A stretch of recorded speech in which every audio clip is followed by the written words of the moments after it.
Good morning, everyone, and welcome to our policy event here, both in the room and online in the live stream. We are here to talk about the insights and findings from the HoliSoils project, which is a project that aims to close knowledge gaps about forest soil processes and harmonize soil monitoring information to be used for policy steer for climate and sustainability policy goals. Today we will have a session, a short opening segment here with 2 speakers, and then we will go into 4 scientific presentations about HoliSoils findings, interrupted by a small coffee break in the middle, and then after some closing remarks, we will move to a lunch session where you can continue the conversations, and in between there will be space for questions and answers if you have them, yes, we invite you to be very active in the discussion. Very briefly, my name is Anne Ackermann. I'm from the European Forest Institute in Finland, and I had the pleasure of working on HoliSoils in the past months, but I also work in other areas like wildfire discourses and also innovation acceleration for the forest-based bioeconomy. That's enough about me. I will hand straight over to the first speaker, Juri Kracic from the European Commission. He's a policy officer in DG Klima, and he works currently on carbon farming certification methodologies, as well as the co-legislation process for the newly proposed monitoring framework for resilient EU forests, as well as implementation of the LULUCF regulation. I hope that's all correct. I give you the floor to set the scene for us from the perspective of the policy makers. If you would like to, you can speak here. I can.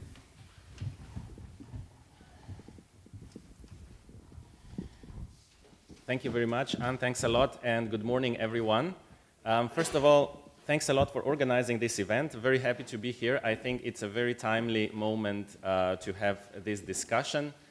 We attribute a lot of importance to European forests and forest soils, as you know.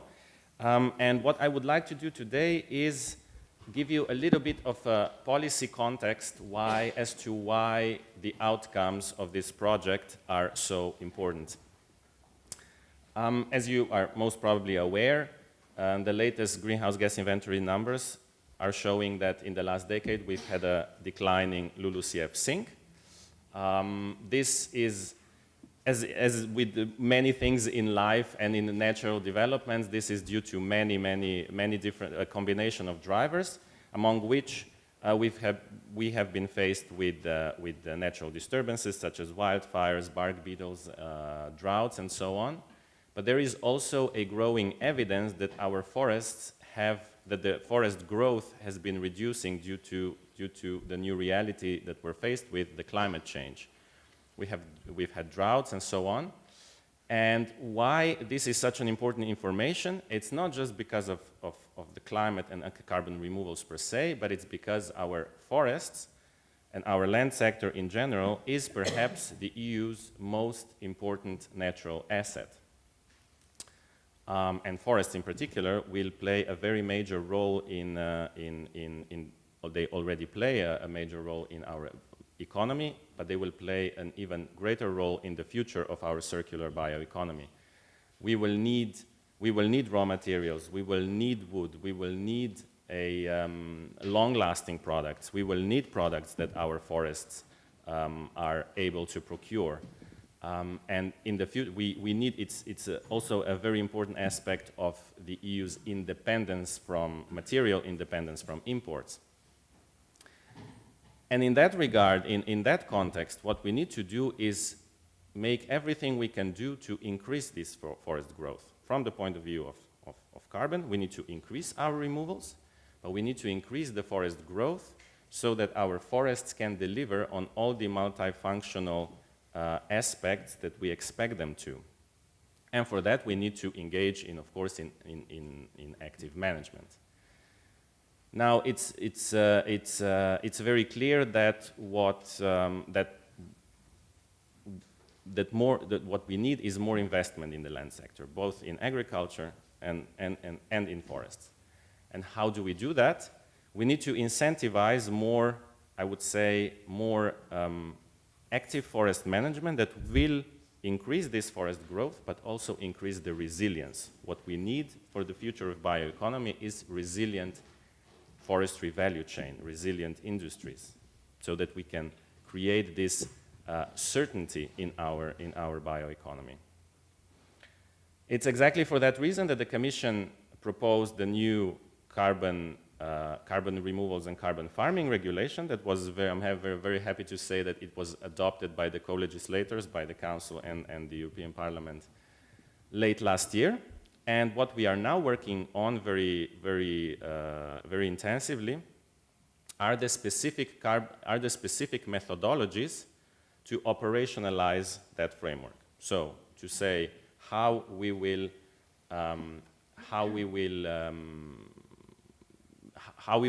to set down rules on how the certification will look like.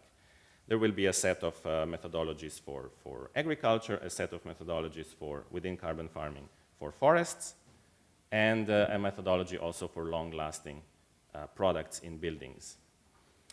Now, of course, when we talk about how to incentivize more investment into land, be it from public sources or private sources, and CRCF is there to incentivize and provide new business opportunities to farmers and foresters, of course, it all comes down to MRV. MRV, monitoring or quantification of carbon in our forests, is of key importance. We need to be able to show that someone who has done a good job, who has improved their management, we need to be able to show it. And we need to be able to show it in a reliable way, already if we want to certify removals, but also if we want to make, provide certainty for investors, we need to be able to show it. Of course, it's no secret that, and essentially we need better monitoring, and of course it's no secret that forest soils in particular are a big knowledge gap, a big data gap, I would say. And this is why I'm greatly looking forward to the discussions today and to the outcomes of this project.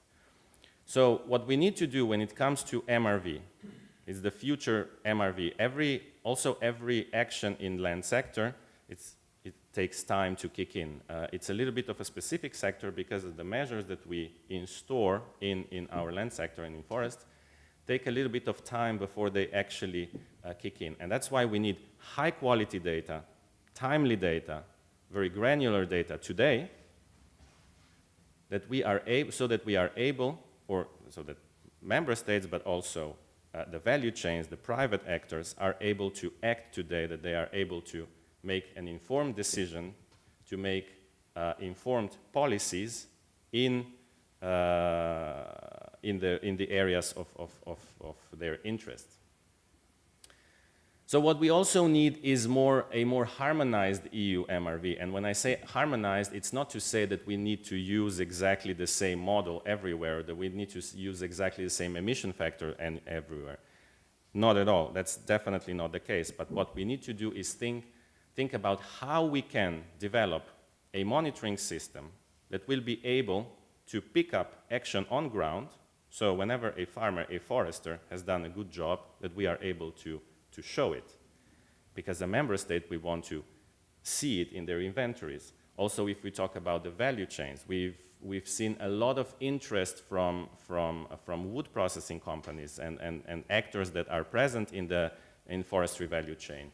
We see a lot of interest for them to know where they should invest, but we simply need an MRV system that will be able to pick up those actions and those investments.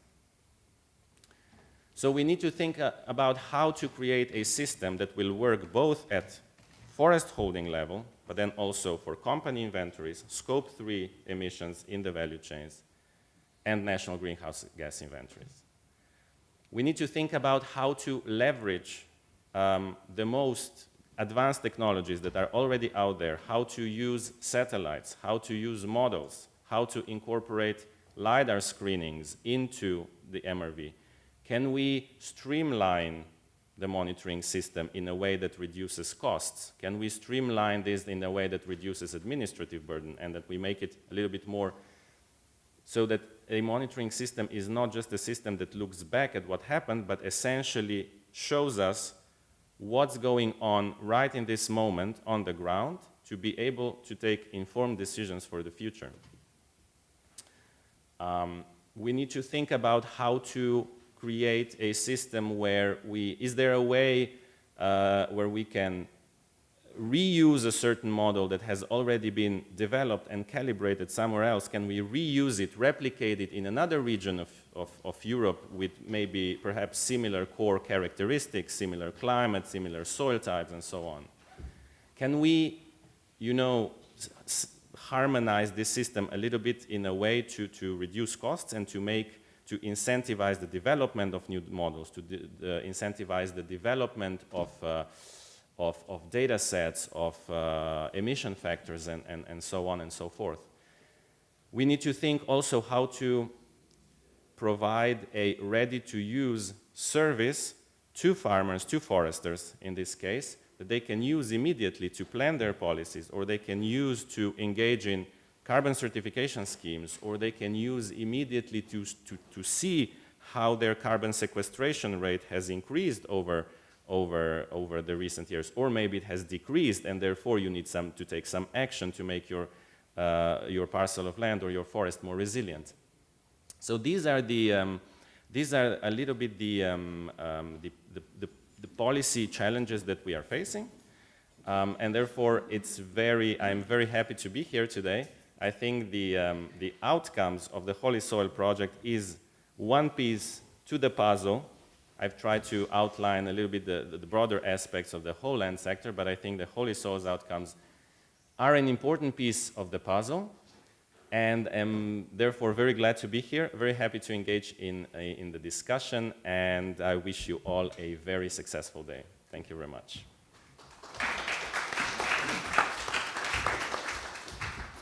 Thank you, Yuri, for this setting the scene element from your perspective. We will now hear a little bit more on how the piece of the puzzle fits in from Raisa Mekipe. She's a professor research professor at the National Resource Institute in Finland, and she has an extensive expertise in ecosystem modeling, carbon and nutrient cycling, biodiversity and ecosystem processes, and has worked to develop climate change mitigation measures for reducing emissions and enhancing carbon sinks in the land use sector.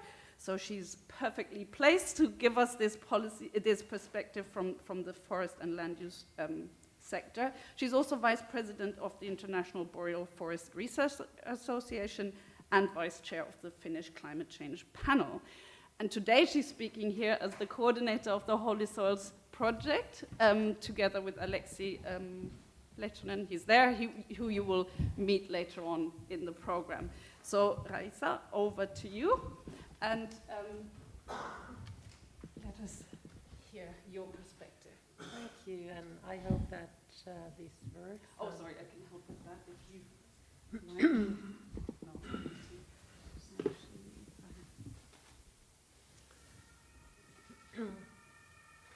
Yes, as a coordinator of the HoliSoil project, I want to welcome you all. And I'm glad to have also such a nice audience here in Brussels, and online we have a good part of stakeholders here, and people from Commission and from different stakeholders. So I'm happy to talk to you today. We start this session by talking about relevance of forest soil to EU climate policy, and Yuri, thank you for setting the scene here. I have some notes and comments about HoliSoil's contribution to EU-level climate policy. I'm not going to read this through, but I want to emphasize that when EU policies address soil challenges, and there are many policies listed here and mentioned already by Juri, I want to emphasize that science provides enhanced understanding of the soil processes and their drivers. And we provide understanding of ecosystem restoration practices and soil monitoring frameworks, which was mentioned already by Juri, this monitoring, reporting and verification. And all what we provide in this context, they are really needed for efficient implementation of the EU policies and regulations. And we have been working hard, I have to say. Something specific what comes to soil monitoring law, I just picked up something from the monitoring law. There is a challenges ranging from loss of soil organic carbon to loss of soil biodiversity.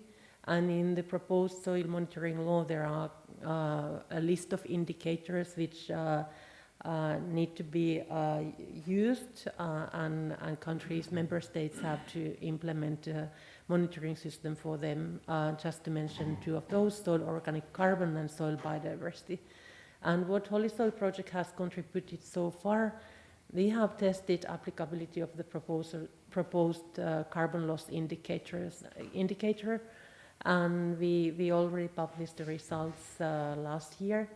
And our question was, is the organic carbon to clay ratio, which was the kind of indicator for soil carbon loss according to proposal, is that reliable indicator of the soil health? And from our perspective, our conclusion is that no. And in addition to kind of negative response to this question, we want to emphasize that it might give results and conclusions which are in conflict with the greenhouse gas reporting, which report soil carbon stock changes. So EU policies and indicators, they should be consistent, and there is a risk that this new indicator is not such. Anyhow, soil monitoring law is needed, and there is a place to improve, and countries need to report according to LULUCF regulations. So there is no harm to have a soil monitoring law. We hope that that will be realized, but anyhow, there are some weaknesses in there. So what comes to soil monitoring law and soil biodiversity, there is a proposed indicator for that. What we have done in the HoliSoil project, we have created the protocol for soil biodiversity monitoring, and that's reported in our deliverables. And we have tested that the proposed methodology is applicable on various soil types across the EU. So that is ready, and when countries, member states start to implement soil monitoring law, they already have a toolkit to apply, and that is ready. Then further on about soil monitoring law and soil biodiversity, why it's important to monitor soil biodiversity. We know that soil biological activity and greenhouse gas fluxes are driven by soil microbiota, and it's not really fully understood and integrated into the models. But in HoliSoils, we have shown that integrating microbial biomass improves the predictions of the carbon respiration. And this figure comes from the paper by Elisa Bruni, and Bertrand will talk a bit more about that, so I don't go into the details at all. So she was saying that it's microbial biomass which need to be accounted, and in another paper where we have European-wide soil data, we have also demonstrated that it's also microbial community and niche complementarity what explain temperature sensitivity of the soil respiration. So both biomass and species composition matters, and it's good to have a monitoring system how management practices are affecting that. What comes to LULUCF regulation and restoration law, there is both of them deal about soil carbon, and this figure comes from our policy brief, which many of you already have in your hands, but it's from this one. We have shown this data is from UNFCCC, what countries report, but we have shown that there are both carbon sinks and sources in forest soils. Yellow dots are for organic soil, peat soils, and blue are for mineral soil. Positive numbers are here sinks, and negative are sources. Altogether, organic soils are carbon source of 25 million tons, and mineral soils are carbon sink up to more than 100 million tons. And then we know that management practices have a major impact on soil carbon stock and greenhouse gas emissions. It's not only natural disturbances, and in European scale, natural disturbances might be big player at some point and some years, but in general it's driven more by management. And management is something what we can change. And we have some proposal how to change. And more publications are coming. But anyhow, these conclusions are in the front page of this policy brief, and I'm not going to read them through here. And our earlier policy event in March was more focusing on management practices. So today we go for scenario analysis for modeling and European scale assessment. Then what comes to carbon removal and carbon farming regulation, there is need for harmonized methodologies for assessing soil nutrient and carbon stocks, and as Yuri already told, we have provided these methodologies. Is one of our deliverables 1.1, which can be applied for soil carbon monitoring needed in carbon farming, and also increase greenhouse gas inventory. And in addition, HoliSoil provides soil model ensemble, which is also reported in one of the deliverables, which support both national greenhouse gas inventories and carbon removal certification by providing a way to evaluate and select appropriate soil model. In players who do not apply any soil models at the moment, they might wonder what model to apply and how to choose that, or could they use several models? So we have already developed a model ensemble which shows a way and allows you to test this approach, or test the soil models, and Bertrand will talk a bit more about that. Without having a conclusion in this phase of the day, I welcome you all and thank for this session. We have some time for questions, and conclusion and final remarks will be in the end of the day or before noon, and by my colleague Aleksi Lehtonen, with whom we coordinate this project. So he will have final remarks and conclusions by end of this morning. Thanks.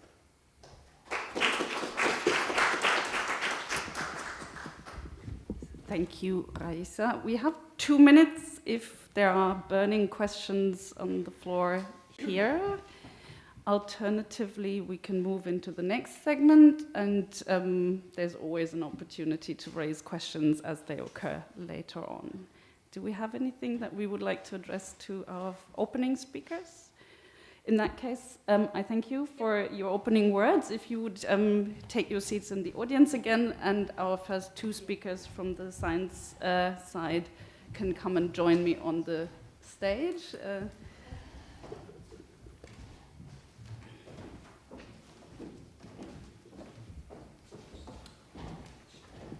So, Jorge, do you want to set up your... Yes. Right. Okay. So I will introduce you while you set this up, if you like. Our first science-based presentation, sorry, I will move this a little bit, is on forest soils vulnerability to drought in the EU.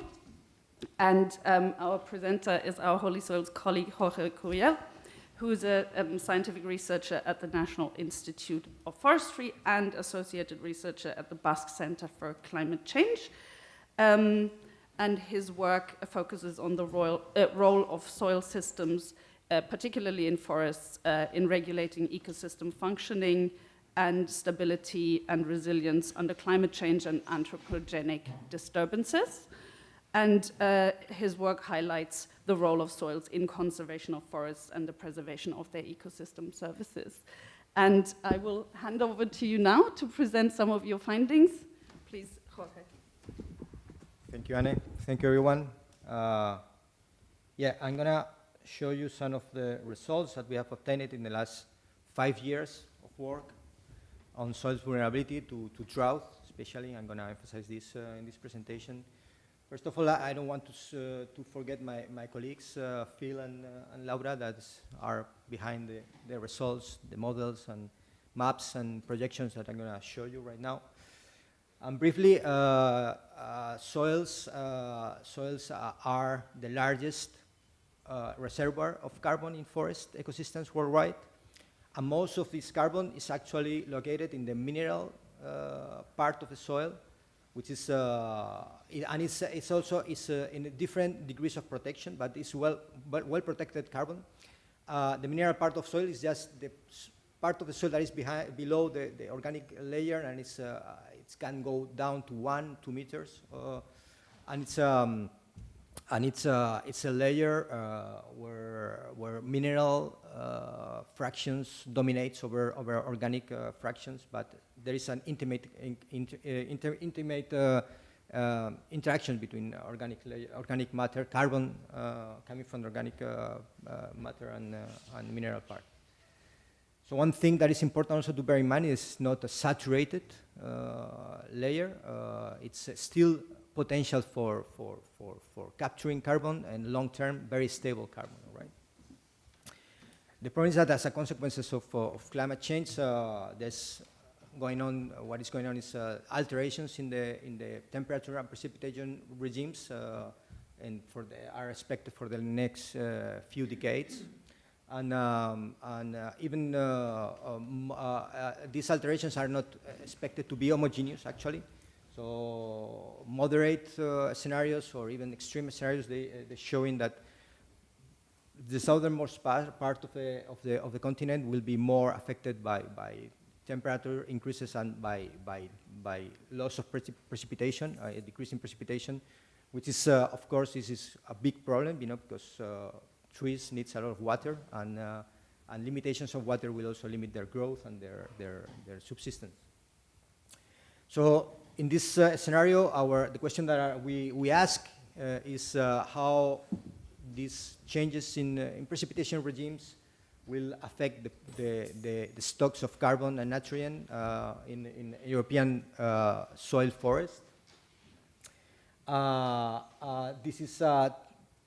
This is high resolution maps of carbon and nutrient that has been created also in the framework of HoliSoils from ISRIC did it, and it's 100 meters grid resolution. And well, we use carbon, but we use nitrogen, because nitrogen is a very important essential nutrient also for forest productivity, and imbalances due to changes on excess or deficiencies of nitrogen will cause a lot of problems also for forest productivity, forest survival, also watershed integrity, emissions of greenhouse gases, etc., right? So just some insights into the methodology. We use these maps of high-resolution maps of carbon and nutrient down to 30 centimeters in the soil profile. That has been developed also in HoliSoils, with HoliSoils. We then also created empirical models based on literature reviews that we also been conducting in the HoliSoils, within the soils activities, to assess how changes in precipitation regimes affect carbon and nutrient pools in soils. And we also use scenarios, climatic scenarios, taking into account different socioeconomic pathways from moderate emissions to very high emissions, right? With all this, we set all this, and we produce these predictions of carbon changes in soils and nutrient changes in soils in the European forest. So some results that I'm going to show you. So I'm going to show you the business as usual, moderate scenarios and extreme scenarios that we have produced with this data. And as you can see, what we observed is that independently on the scenario, carbon stocks in soils due to drought, it will decrease in the next decades due to drought. So they are very sensitive. They're going to be very sensitive. But again, it's not homogeneous. Looks like boreal areas could even gain some carbon we see, but the most damage and the most sensitive part of Europe would be the Mediterranean area to these changes in precipitation. So that's our interpretation, of course. I mean, we, based also on literature, we see that especially productivity in the Mediterranean basin is decreasing a lot. So the inputs of carbon to the soils are decreasing a lot, while respiration is not decreasing as much. And this is also because most of the species in Europe find their southernmost limit of distribution in the Mediterranean. So changes in this precipitation is actually affecting a lot their productivity, and their survival. There is a lot of tree decline, forest decline in the south. Actually, with natural, we see something opposite trend. I mean, because productivity in the north doesn't look to be very affected by drought. Also looks like nitrogen is going to be limiting it still. And the problem also in the Mediterranean is that because productivity is decreasing, looks like also nitrogen is accumulating a lot in the soils. And this could also be a problem because this nitrogen is either leached out of the system to the watersheds, so problems with eutrophisation of the watersheds, or also could be emitted as a greenhouse gas, no? As a very potent greenhouse gas like N2O. No? So with all this, I just wrap up a little bit. The message is just to say that the mineral soils in Europe, forest soils in Europe, they are a potential sink of carbon, very stable sink of carbon sink, still with capacity to sink as a long-term reservoir. But looks like due to changes in climate, especially in precipitation, we have a big spot of sensitivity in the Mediterranean area. Looks like there is we can expect a lot of change, a lot of decreases in carbon stocks in the soil, and it will have a big consequences also for the survival of forest. Looks also that nitrogen could be a problem in the north for limitations on nitrogen for productivity, and in the south for accumulation that could also bring another kind of ecological problems to the systems. And yeah, of course, these results claim a little bit to adjust the management to be able to prevent these losses of carbon in the Mediterranean, especially in the Mediterranean systems, and see what's going on with the nitrogen limitation and accumulations in the south, and limitations in the north. So that's it. Thank you very much.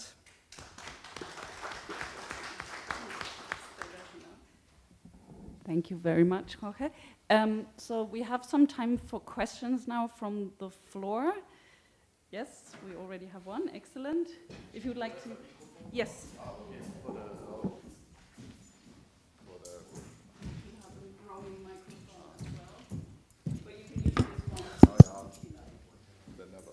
Bowing down. Thank you very much, Jorge, for a very good presentation. Markus Lehr from European Commission, DG Agriculture and Rural Development. Thank you very much for this event, very timely. We need the information. Would you, for me as a policymaker, have concrete 2-3 points how this forest management has to change in the future? What do you think will be the future, the climate, tree species? How often do we have to go in? When do we have to do the thinning, and so on and so on? Thank you so much. If you can answer, thank you. Yeah, it's a lot of questions there inside. No? Yeah. Well, what we see is that, especially in the Mediterranean, as I say, in the Mediterranean basin, most of the tree species in Europe, they find their southernmost limit of distribution, so they are suffering a lot there. So I think that this should be a focus on understanding how to adjust or to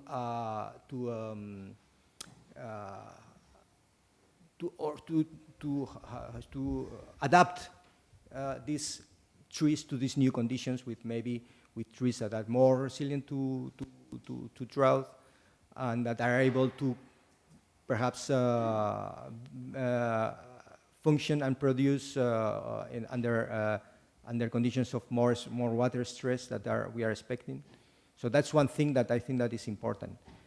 Of course, one of the things that are also being done in the Mediterranean basin is thinning, to reduce the number of the density of trees in order to make competition less strong, between trees, and that's one of the things that I think that should be done. Of course, one of the things also as a soil ecologist is to not destroy too much soil. Soil carbon correlates a lot with other things. We lose carbon, we are losing also biodiversity, we are also losing functions, important functions. So, for instance, the activity of disturbance of soils like machinery, all these interventions, they are destroying the structure of the soil. We are losing, as we see also in our results, we are losing biodiversity and we are losing functions. So that's important also to conserve soil, because to produce a soil, it takes like centuries to millennia, and to destroy it, it takes like hours. So that's another thing that I think that is important, because already the soils in the Mediterranean, actually, they are very thin, and they should be conserved. Maybe I can jump in here with a question or a comment or an invitation for you to comment further. I think what your presentation showed very clearly is that focus on the ecosystem functioning as a whole. And your points just now kind of emphasize this, but in policy discourses, when we talk about climate change mitigation, we tend to focus very much on the carbon storage and sequestration function. And my thought is, how do we get in policy too the balance right, looking at both of these elements, and what's your view on that? Right. Yes, I brought also some slides here. Okay, well, it doesn't matter. Okay, so yeah, one thing that is true, what you say, that there is a big emphasis in carbon. It's not working. You talk, I'll see if I can get it to work. Well, meanwhile, I can answer. There is a big emphasis in carbon as mitigator, carbon sequestration, but soil is not only a carbon reservoir. I mean, there's one important fact is that 50% of the global biodiversity spends some part of their life in soils, not forest, in soils. So it's a huge reservoir of genetic diversity on the planet, and this diversity is also providing with functions, important functions. So we have to also be able to conserve this diversity. I mean, it's a huge chunk of the whole diversity of the planet there. So that's one thing that is important. And be aware that the number of functions that soils provide for forest productivity, they are multiple. I mean, they provide the water, they are providing the nutrients, they are also serving as defense against pathogens. So conserving a healthy soil, it's very important for productivity, besides conserving the carbon reservoir. I mean, that's something important that we should bear in mind, that it's not only a carbon reservoir. Mm-hmm. And that ties in with your points about the multifunctional use also of the forests. Yes. Right. More questions from the floor. There's one here. I don't know where we have the microphone.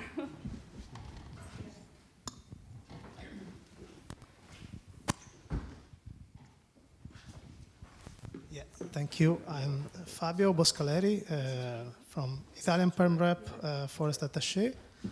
My question is about how the certification can work. In this, let's say, you show us that the trend is that soil is, let's say, is under pressure. Right. How would you suggest, I mean, from the perspective of maybe of a forest owner or someone that want to endorse this certification, how risky could be that your efforts are disrupted by the trends? So do you see any problem in this, and maybe how could be solved this with certification? I mean, you certify already, if you can keep the level is from what you're showing is good, but if you fail, maybe it's not because you are doing something wrong. So how this can be taken into consideration, or if you have some tips. It's a tricky question, as you say. Sorry, as you say, I mean, the trend is also to make forests more productive in the future, and this comes also with more machinery, more activity and more intervention in the soil, in the forest, and this goes in detriment of soil conservation. Unless we are doing something, you know, like we are trying to implement new strategies to cut trees without disrupting soils. I don't know, but yeah, for sure, it's something that that is not easy to answer in the current scenario. No, that we want to conserve soils, we want to conserve ecosystems, biodiversity, but we also want to make them more productive. That's not easy, of course, and it would probably it will needs of projects and research to know how is the balance, how is the correct balance of interventions without losing functions and biodiversity in the soil, and make a forest more resilient in the future, right? More. There's nothing immediate. I will try and connect it to this question about certification. HoliSoils works a lot with models and simulations, right? And so I wonder how reliable, how confident are we in the models that we have currently for the effects of climate change on forest soils or soils, and can they be used well, or how do they need to be improved in order to be used well for monitoring of progress towards goals, climate goals, but also potentially how can they inform information capture for certification? Right. Yeah, that's a good question. We actually, I had a slide prepared, but I don't know why I cannot show it. But one thing that we've been doing a lot of emphasis also in HoliSoils, and probably Bertrand and Sebastian will go in depth in that, is to try to integrate also all these aspects of soil that are not integrated so far in the state-of-the-art models that are used for earth system models. You know, like for instance, what is the role of biodiversity? You know, and we have developed this concept, this model concept called Key-Link, which integrates also different aspects of soil biodiversity. It's a biogeochemical and hydrological model, you know, so that gives also a role to soil biodiversity. The problem that we have, of course, that we are developing this model, the limiting factor, the bottleneck that we have is that we don't have data to calibrate this model. We don't have actually field data to calibrate this model. One of the first inventories of soil biodiversity done in the literature that we've seen, we know it has been done in HoliSoils. Mm-hmm. And we did it in several sites. You know, we did inventory of the whole biodiversity, and we see that they are very sensitive to interventions, especially different aspects of biodiversity that are more sensitive to interventions with machinery. You know, so, but we don't have too much data about it. We need more data to calibrate all these models. So I think that's one of our bottlenecks now. I mean, we have the know-how, and we know more or less how it works, and we have more or less an idea of how biodiversity affects, is affecting all this, but we need data. Okay. Do we have any other questions from the floor? Yes, Raisa? Actually, I want to reflect your question, very important question, whether landowner or forest manager or stakeholder can rely that the actions what they take are really accounted. This is one of the keys what we have been addressing in HoliSoil, because also in greenhouse gas inventories in different countries, it's a bit uncertain how well they catch the effect of changes in management practices. When we apply the model, the kind of baseline is such that all of them account changes in climatic conditions to some extent, because all soil models include responses to moisture and temperature.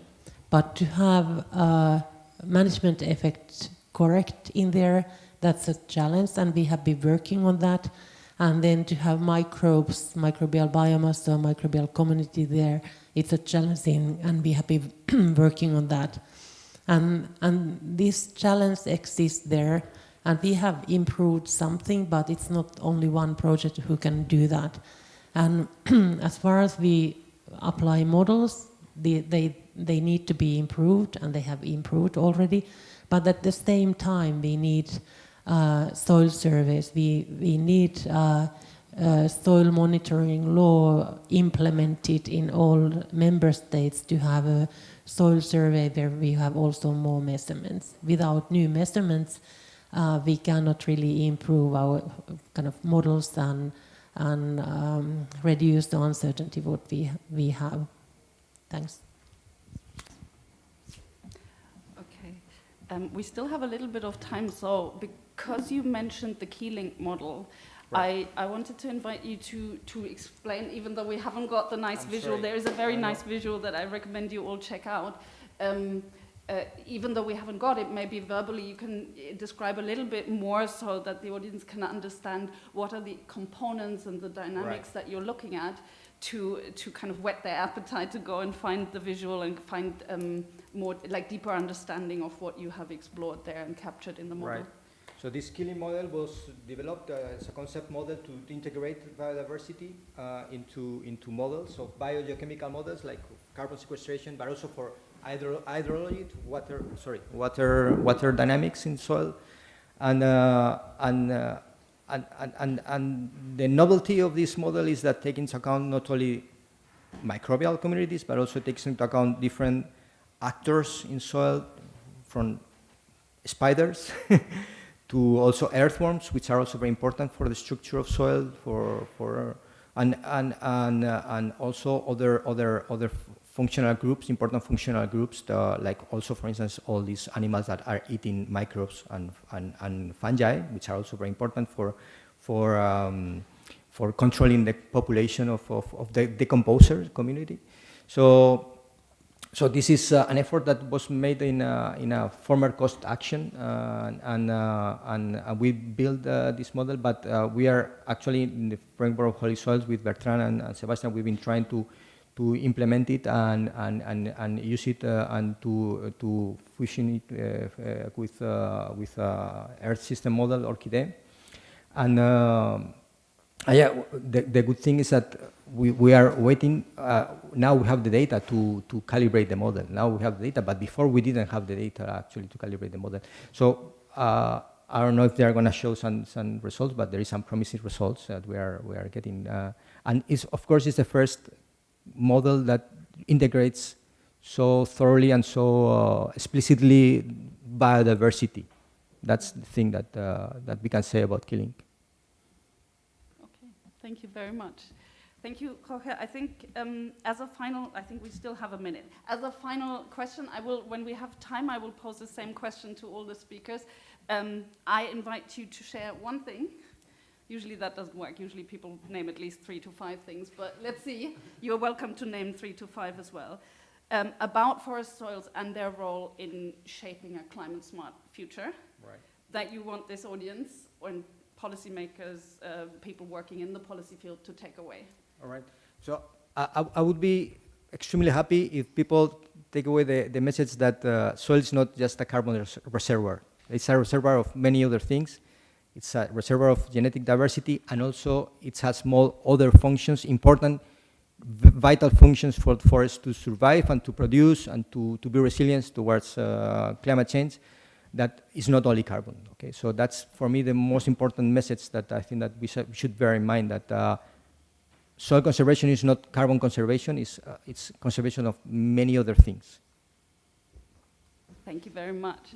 I will come here. I will invite you to join us here in the panel, and we give a round of applause to Jorge.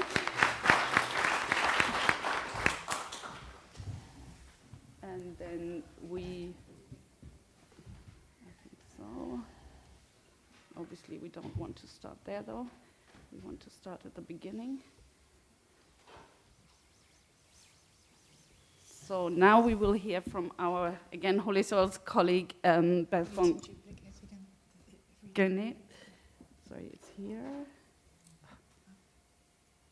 Excuse me. We will make this work. By the end of the day, we will be perfect at this. And Bertrand is going to speak about the ability of soil models to quantify the impact of forest management on soils. And Bertrand is a research director of CNRS and a charge professor at the École Normale Supérieure in Paris. And his work focuses on soil carbon and nitrogen cycling, soil organic matter dynamics, and their role in the global carbon cycle. In particular, he's working on improving soil carbon models and earth system models. So with this introduction, I pass the word to you.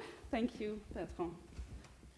Thank you very much, Anne, for the nice introduction. And thank you for being here. It's a pleasure for me to show a bit what we have done during the HoliSoils projects related to the modeling. So I did not put any names associated because there is so many people participating to this work package that I would probably forget someone. It would have been very impolite. So just to say that it's a really general contribution of a lot of people from the project.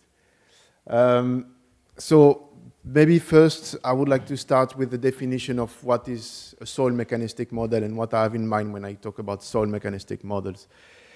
Basically, the mechanistic models, they are mathematical representation of a dynamic behavior. So in our case, this is the soil carbon dynamics. And there is processes that are represented and that's derived from physics, biology, chemistry, mostly using differential equation like this one, like this one. So don't be worried, it would be the only equation of the talk, but I think it's maybe just important to have in mind that those models, they are mostly organized the same way. You have the soil carbon, which is divided in different pools, and the dynamic of the different pools is described by these kind of equations, where the evolution of the stocks is actually the difference between the inputs that are coming from the litter, mostly, but also from the other pools, minus the decomposition. And here you can see that the decomposition is controlled by a parameter and two functions that I won't detail here, but something that you can really see here is that if you look at what Jorge presented, there is a lot of actual mechanisms that are not directly represented in this kind of models. And so the idea is, are those models robust enough, or do we need to improve them if we want to continue? So maybe first, something which is important to have in mind is that the scientific community, we doesn't have a full understanding of all the mechanisms, including the one related to soil organic carbon decomposition. So when a group develops a model, you have to do some assumptions that are based on his own understanding of the system. So the problem with this approach is that basically you will have this kind of trajectories. So here you will have like the evolution of the soil carbon stocks with time, and you have different models. And because of the different assumptions that are behind, they do not give the exact same behavior. So here the idea, one of the idea of the project was to use a multi-model approach. So the idea is to say, okay, let's consider that all the assumptions that are behind the models, they are valuables. So there are all these difference between the different trajectories of the model, they are actually an estimation of the uncertainties related to our own understanding of the systems. And this is something which is done in climate science for decades now, and that we start to do in soil science. So here in our case, we use a couple of models that are very, let's say, state-of-the-art, very classical models. We developed, as Reza explained, we developed a tool that launched all the models together, and at the end we provide a median and a confidence interval, which is based on the model ensemble. Something that we done in this project is we do only this at the size scales. We do not have like a simulation over a region for simplicity. And we are able with this tool to run the effect of disturbance on soils. So at the end, how it works, it's a bit like this. You have some input data, like the climate, the litter inputs, and so on and so on. You have your multi-model assemble, so you run a lot of different models. And at the end, this is the kind of figures that you have. You can have the details in the deliverable 2.11. And you can see that indeed, some of the models, they are very, so you have here the points are the observations of the soil organic carbon stocks. You can see that some models are very good, but some can be very off. And what was interesting is that the models that are very off are maybe very off for a given site, but they may be very good for another one. So this is typically we have here this uncertainty related to understanding of the model, where some models can perform very well in some case, but very badly in others. And this is all the idea behind is to take the advantage of this multi-model ensemble. So something we did also is that we launched an online and easy tool to launch these multi-model ensembles, because obviously we know that most of the users, they are not experts in R or in Python or any kind of language. So we have these online tools where you give some information related to the sites you're interested in. Then you put information on the soil data, litter input data, climate data, land management. In case you don't have all this data, the tools will look at some global databases to get the information it needs in case you don't have it, so we can feed the data that are missing. And then it gives us this multi-model assembles as I was showing before. Okay, but then when we start to enter the details, we will realize that this state-of-the-art model, they are far from being perfect. Here what we have is the relative effect on CO2, so the relative effect on soil respiration, soil heterotrophic respirations in the real world, so the different treatments. So we compare the treatments and the control, and then we do the same in the simulations. So basically, if you would have been perfect, you would have been on all the points should align on these black dot lines, which is the 1-1 line. It would mean that the model perfectly reproduced the observations. What you can see here is that for some of the treatment, it's the case, but let's say like for this Brasov site, for instance, the model are super off. And so clearly what it means here is that even by using a multi-model ensembles and taking the advantage of a multi-models, we still have key processes that are not well represented in the models, and we definitely miss them. So something that we did also here is that we did different models. So Raisa showed you a bit this during the introduction, and I will try to enter a bit more in the details. We have basically 4 different models. One with the implicit microorganisms. That's the way the state-of-the-art models run for most of them. Then we have a model where you have a control on decomposition related to the biomass. So here we start to have explicit microbes in the models, but only the biomass control. Then only the biodiversity control the decomposition, and then at the end, both biodiversity and biomass control the decomposition. The results are those one. So with this model 0, model 1, so on and so on. Something which is important to have in mind here is that those models, they have different level of parameters. So you should not only look at the R-square, but you should use more these BIC indexes. I can enter the details at the end if you want. But this one is really the index you need to look at. And the lower it is, the better is the model. So basically here in our case, that will be the model 1, which is the better. So we have this model 0. This is implicit microorganisms. You can see that, okay, it works for some times, but the R-square is not super good, and the model doesn't represent very well the observations. We have this model 2, where we have the biodiversity only that control the decomposition. You can see that the improvement compared to model 0 is not super obvious. Then we have the model 1 and the model 3, and actually, with the performance of the 2 models, they are relatively similar, but this one have more parameters because you need to take into account both the biomass and the biodiversity. which make that at the end, the best model is actually the one when you take only, you represent only the biomass control on the decomposition. So this being said, it means that if you want to improve the state-of-the-art model that are currently used and that are actually used also for the CRCF and so on, we might need to better represent the effect of biomass on the decomposition. So the take-home message of my presentations would be that the soil carbon models are a very useful tool to understand how the soil are functioning. They can be used to do some projections, but they need to be well constrained by observations. They still need to be improved, as we have seen, and probably a better representation of the effects of the biology is important in that moment. And something that I think is very key is that if you want to have models that are useful tools, you also need to have robust database to test your assumptions. And during this project, this HoliSoils project, we have worked a lot, and I think we successfully identified and proposed some new approaches that hopefully will help the accuracy of the model in the future. Thank you very much for your attention.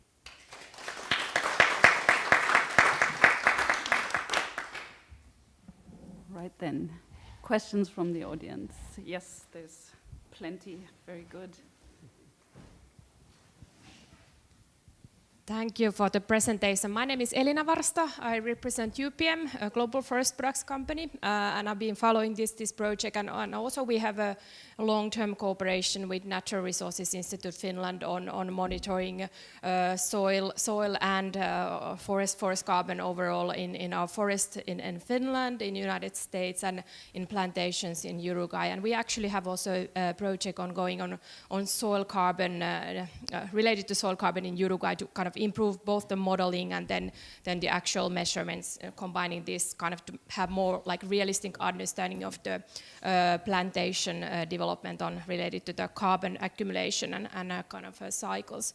But what I wanted to ask, because now kind of also following this project and seeing how the kind of the whole LULUCF, the zinc calculation method has changed and developed during the years, that how can we actually kind of bind these to policy? Because I've also kind of observed myself from our company point of view that when we are developing this methodology, of course we trust the research, but we might see a big change, for example, a 5 times smaller carbon accumulation when we develop the methodology. So how can we tie when the knowledge is evolving all the time? And as you say, we need more data from actual measurements combining this models. So how do we bind this to policy targets? Because I mean, there's so much changes all the time. So maybe kind of to bind this to today's topic when we have the policymakers here, that what would be your recommendation? Because what we know now today might be different what we know again in next 5 years, kind of this change. So how would you solve this challenge of the kind of the changing understanding of both the soils, but also the whole kind of zinc question, because this will be now in the next year also on the LULUCF renewal, so that will be somehow needs to be solved by our policymakers. Thank you. Okay, thanks for the questions. Maybe first I should say that as researchers, we always look at the details and we want to improve the details, and most of the time we forget to say that the state of the art are maybe not perfect, but they are not that bad either. So this one is obviously not perfect, and we are really looking at improving it. But I would say that in some cases, it still works. So it's not because the policy makers are a bit behind the research that everything should be like throw away and rethink every 5 years after the end of a new project. So just maybe this being said, I think probably what we need is to have more of these kind of events, discuss more with stakeholders to show what we are doing, to also sometimes we need to be able to provide some easy-to-use tools that people can try. That's why we launched this web interface, for instance, with the idea that people try it and then we may have some feedbacks, because sometimes some of the tools that we are developing, they are not easy to use if you don't have the skills to run the models. So I would say that probably we need to have more discussions, and as researchers, we may need to also trying to develop easy-to-use tools to be able to have more interactions with you, I would say. Okay, thank you, Bertrand. We come to the next question. There's one at the back still, but can I just insert, unless, is this on a separate topic or same topic? I will insert one little statement and then we will come to the next topic area. I think to kind of capture what you just said, it's about a kind of continuously improving approximation of our understanding, right? And to have that continuous dialogue to facilitate that. And I also have a question about the practicalities of the tools that we can come back to, but now I give the word to you for your next question, and then we come to Yuri for the next one. Okay, thank you. So, thank you very much for the very interesting presentation. I'm Nathalie Kools of the Forest Soil Coordinating Center of ICP Forests. So from our experience in forest soil monitoring in forests, we also, so we have a lot of measured data within the program, and in the Pathfinder project there we also try to compare the modeled data with the measured ones, and then we indeed see that so we only used the ASO model, and that the model was not good enough to capture the amount of carbon and also the changes. So we think in reality that the storage and the possibility of the forest is, to store carbon is even higher, and that the models don't capture it yet. So it's in fact good news for the policymakers that the models that we currently use are maybe under, it's not yet good enough to capture, but the changes are there in reality. And if we apply good forest management and we just common sense, then we already get a long way. And then also what we also noticed in our data is that in the ICP Forest program, we use also indicators like a soil classification and humus type classification. And of course, we think also it's important to include these variables, because a soil profile or humus form is a result of all the microbial community and other organisms in the soil. So maybe we don't have to measure all the species, but when we can include this result that we see on top on a soil profile, it can maybe help to improve our models and our estimations. And so I think that there's a good we can make a lot of progress on the current knowledge, and I don't think we have to worry that within 10 years the insights will be different, but we just need the good proofs to convince that you're doing a good job. Yeah, and also if I can add something on this soil profile, is that actually most of the work we did is on the top soils, and we miss a lot of information on the deep soils. And there is existing, obviously, models that reproduce the soil profile. But here something that is, I think, very key when we want to look at the effect of management is to really take into account the entire profile, because there is a very classical example in agricultural lands where people try to say that no-tillage was a very key option to improve the soil carbon, but actually all the data, they were taken on the top soils. When people start to look at the entire profile, they realized that it was more some kind of a reorganization of the soil profile.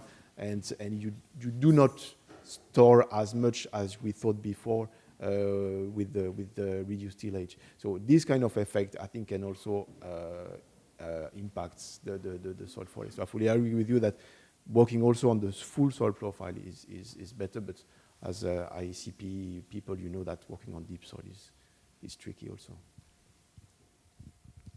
Okay, thank you. We have another question here at the front.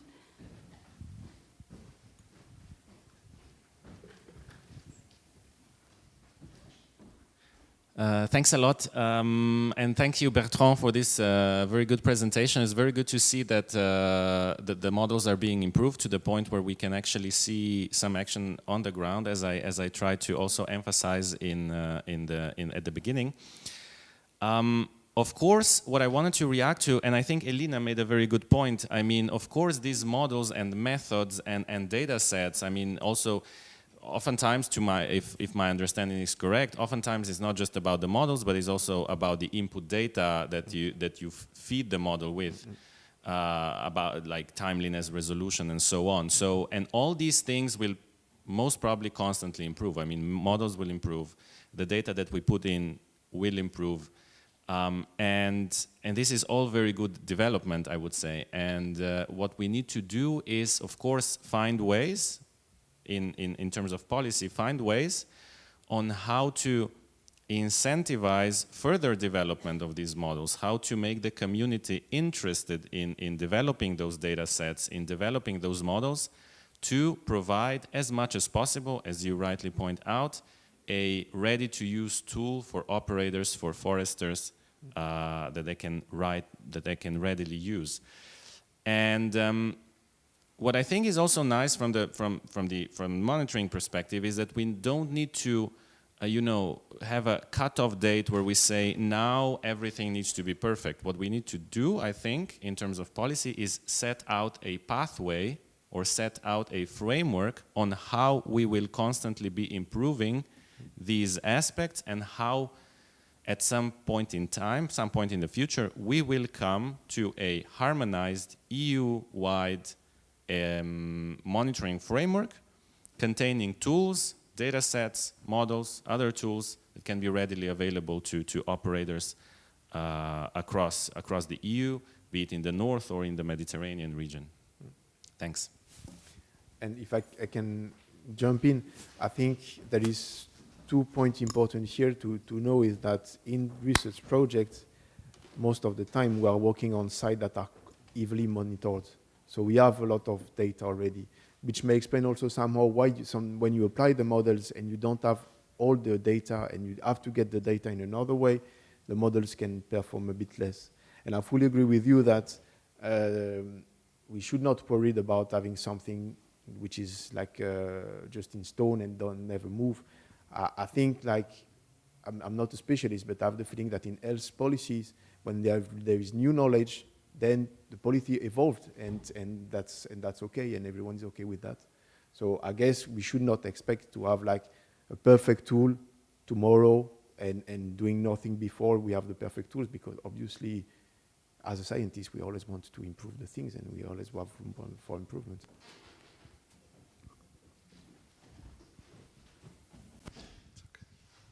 Markus Lear from DG Agri again. Sorry, yeah, I'm known for asking questions.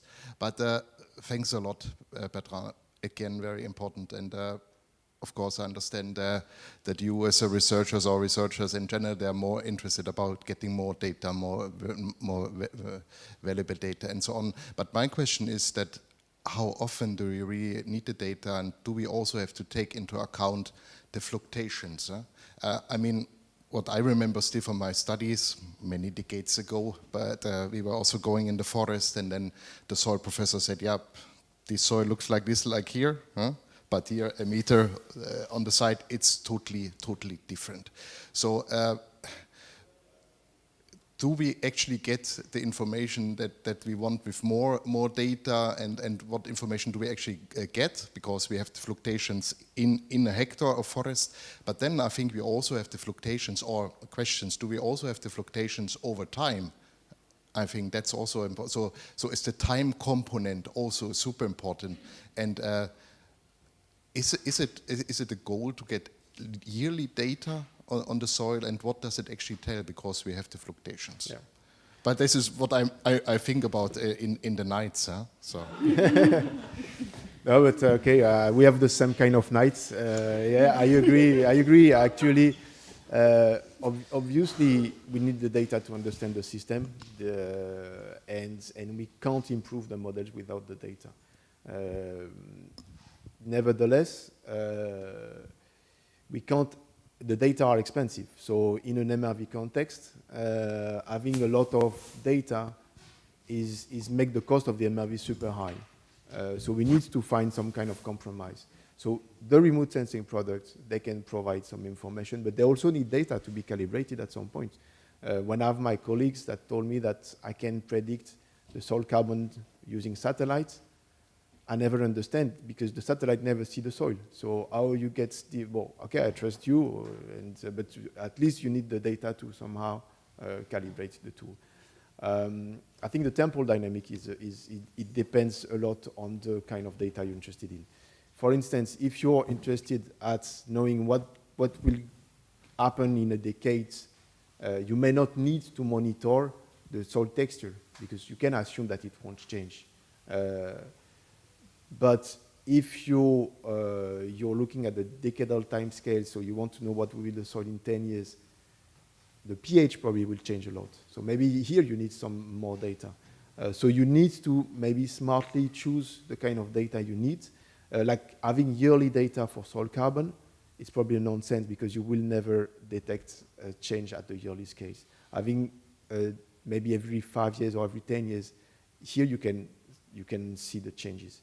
And in particular in forest soil, as you were saying, in forest soil, the small scale heterogeneity is super high. So if you need to see like important trends to be detectable, to be able to detect them. So yeah, I would say that it depends on the kind of data, and you may not need to monitor all the data at a yearly time scale. Okay, thank you. Do we have any more from the audience?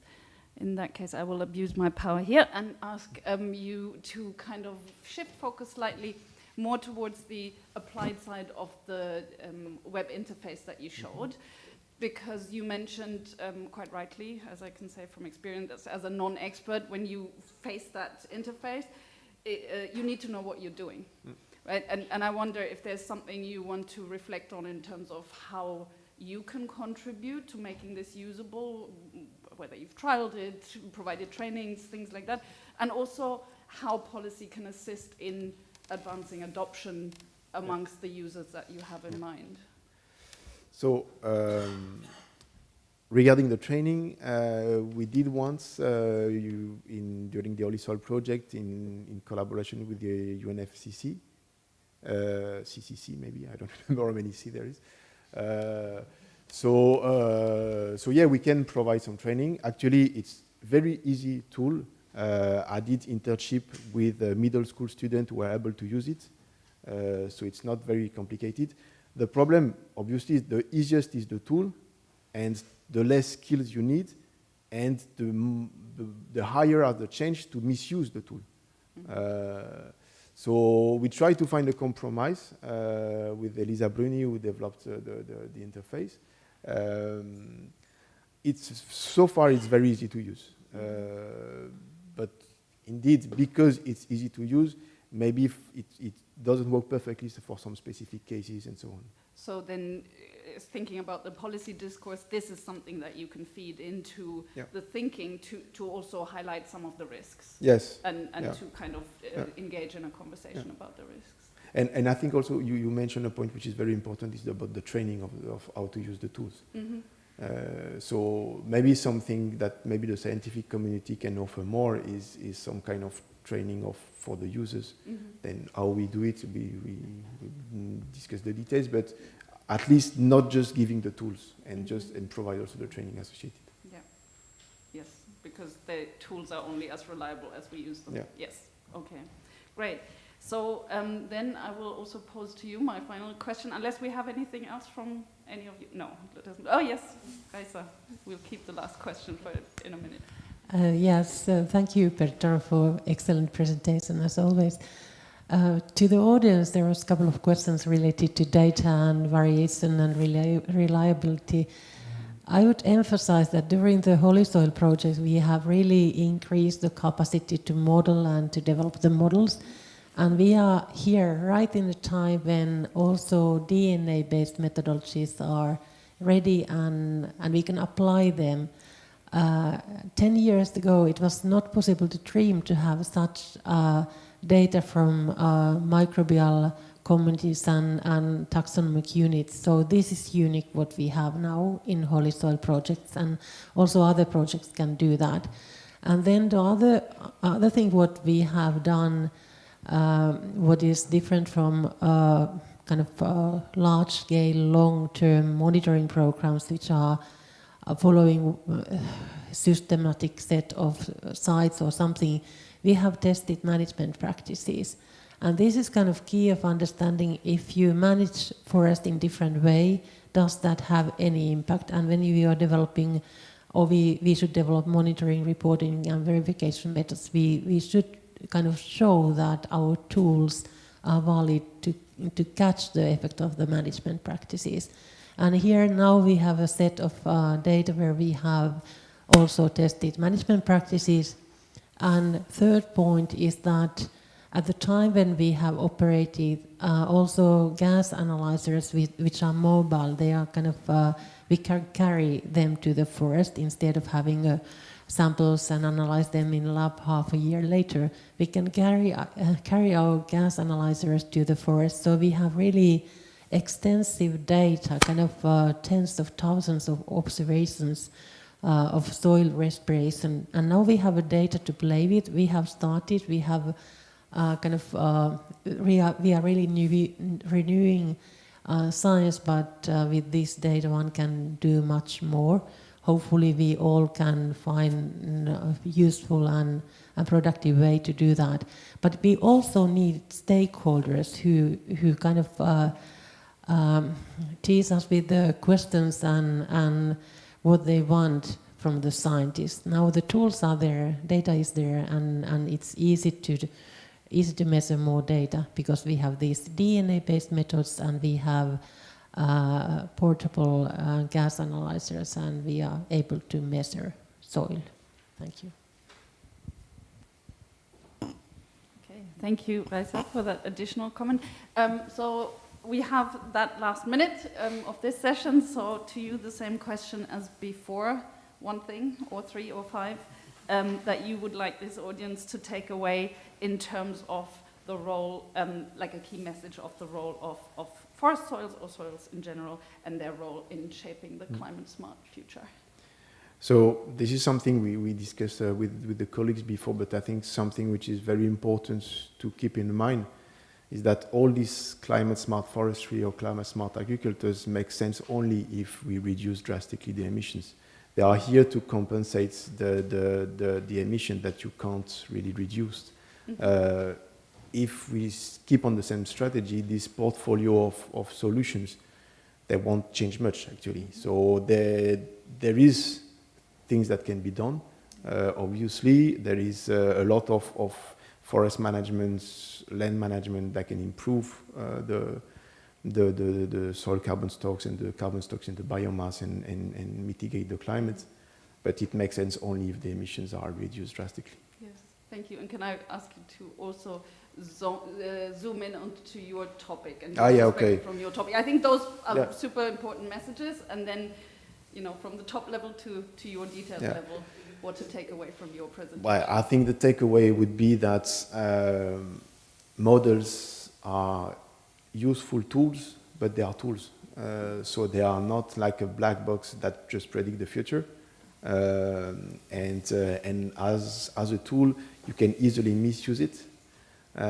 If you want if you use an hammer to screw something, by the way, you will make a hole, but at the end, it's not the way it has to be used. So it just that reminds that models are tools to understand.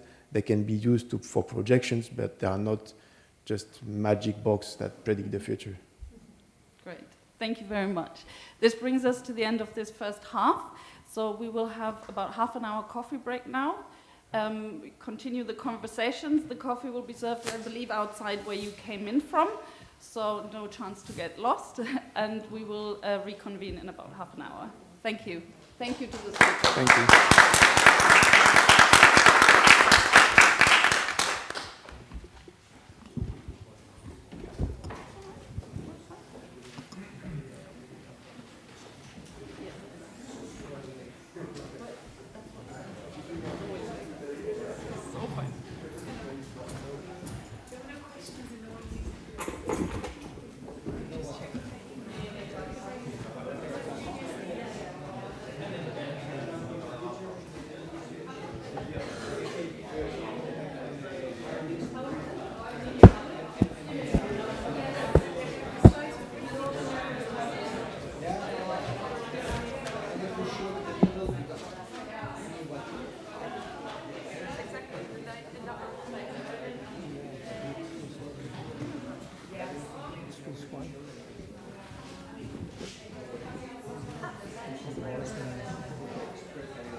My mistake.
But now we can start.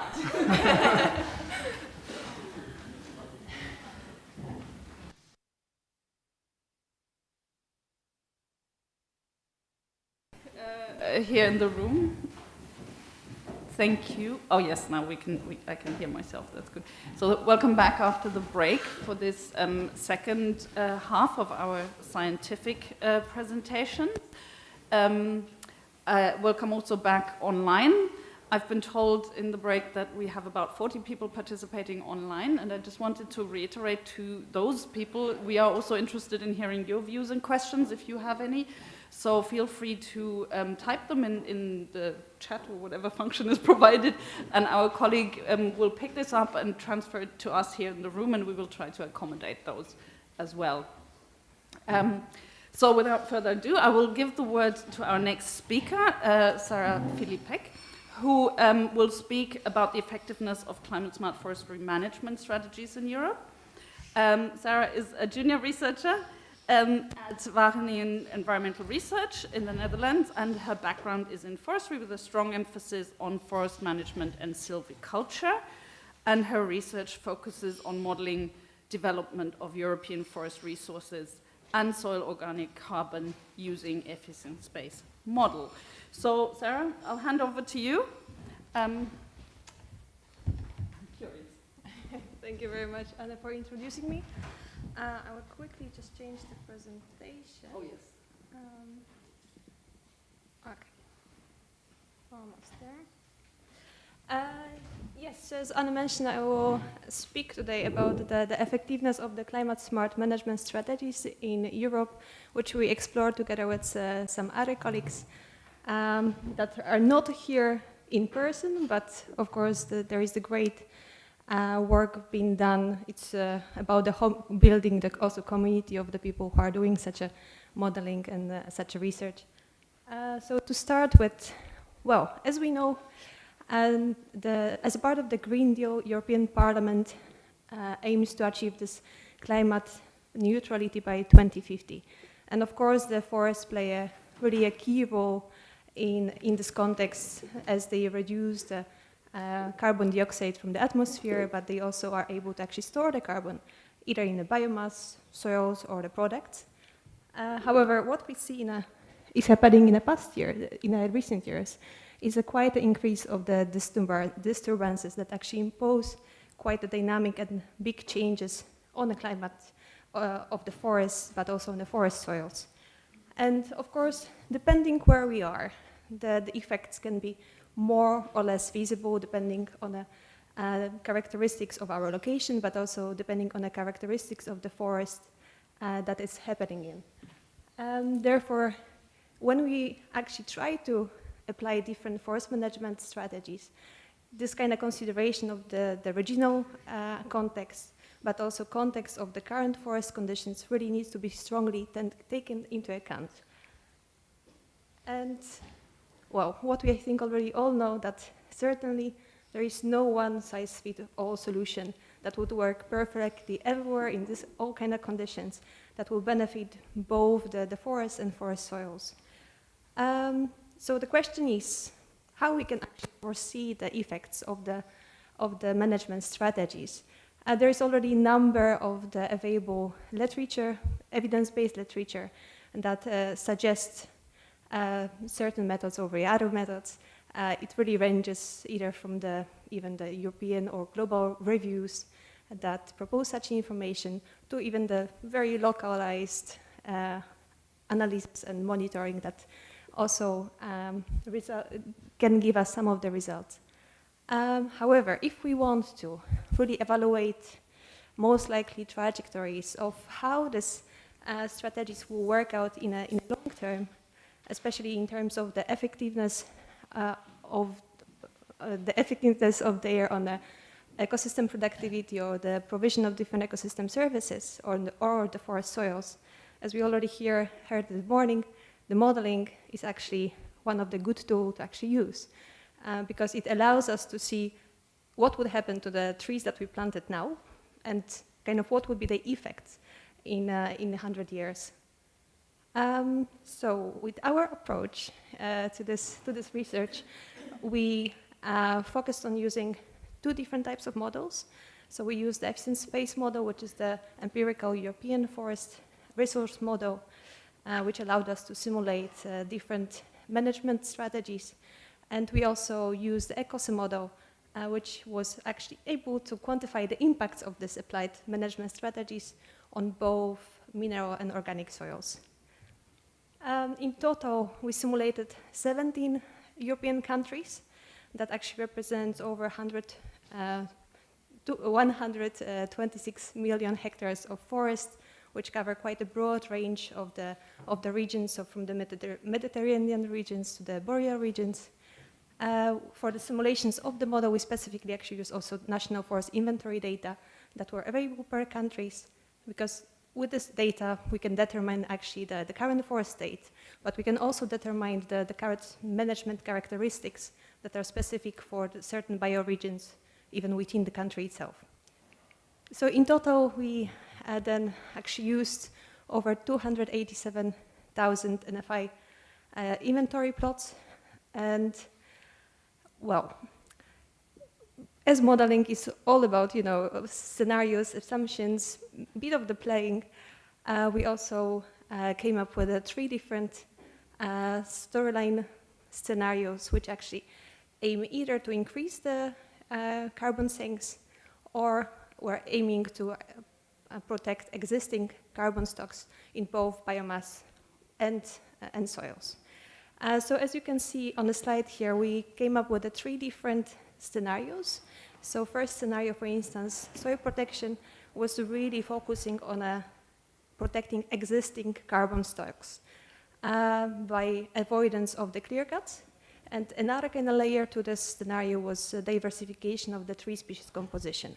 This kind of measure we applied only in a specific area, so not everywhere all over the Europe, but we really try to recognize the areas that were the most vulnerable or under the certain risk. So we recognized peatlands, or we kind of used the map of peatlands to actually really highlight these areas.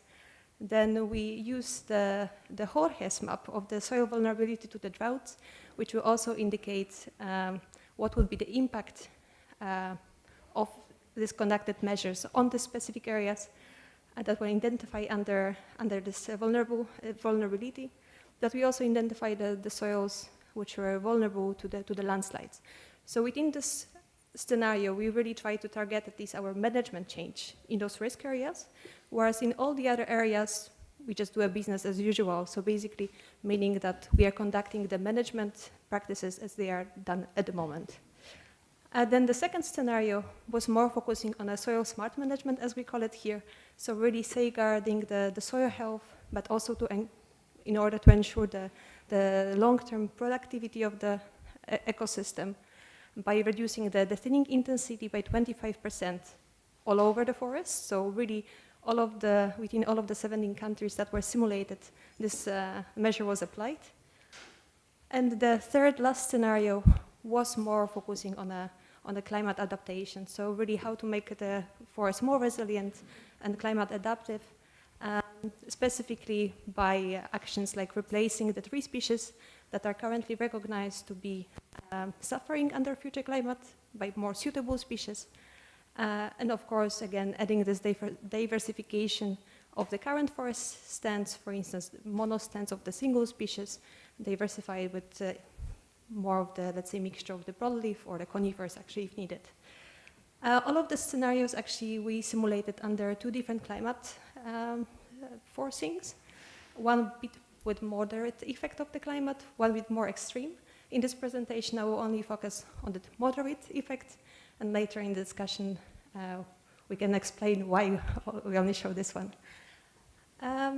So, as you may wonder, what are actually the outcomes of the simulated scenario storylines that we tested?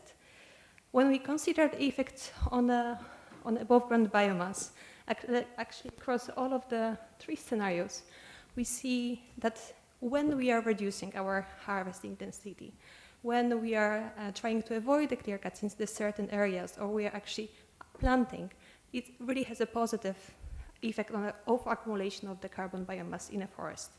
Of course, the effect can vary, can be stronger. At least what we see, they are much stronger by the end of the century. So also, I would just mention that the maps that you are seeing, they represent the change of the carbon stock in 2050.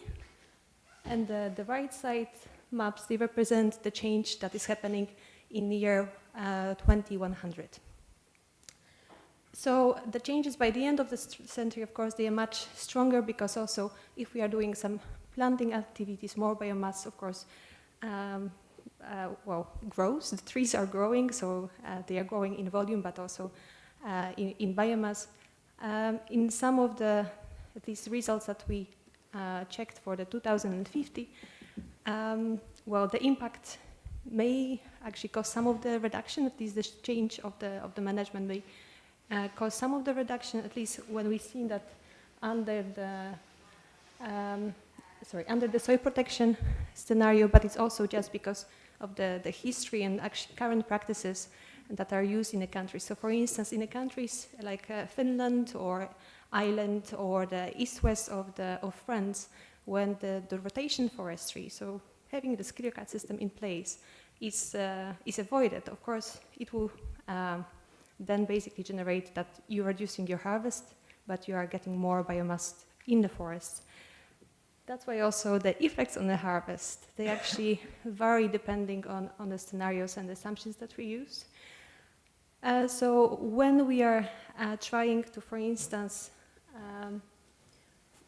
implement very big change in a forest by reducing this harvest or the thinning intensity by 25% across all of the European countries, it really influences this kind of short-term provision of your harvest of the wood. So that's the strongest effect was seen in 2050. However, we see that, if you're reducing your harvest intensity, you're also allowing trees to grow larger, which actually means that by the end of the century, you may end up with a bit of the, let's say, stronger effect on bit of the lower effect, in this case, on the amount of the wood that you would have. And again, considering the different regional contexts or the current forest characteristics, this may really much vary.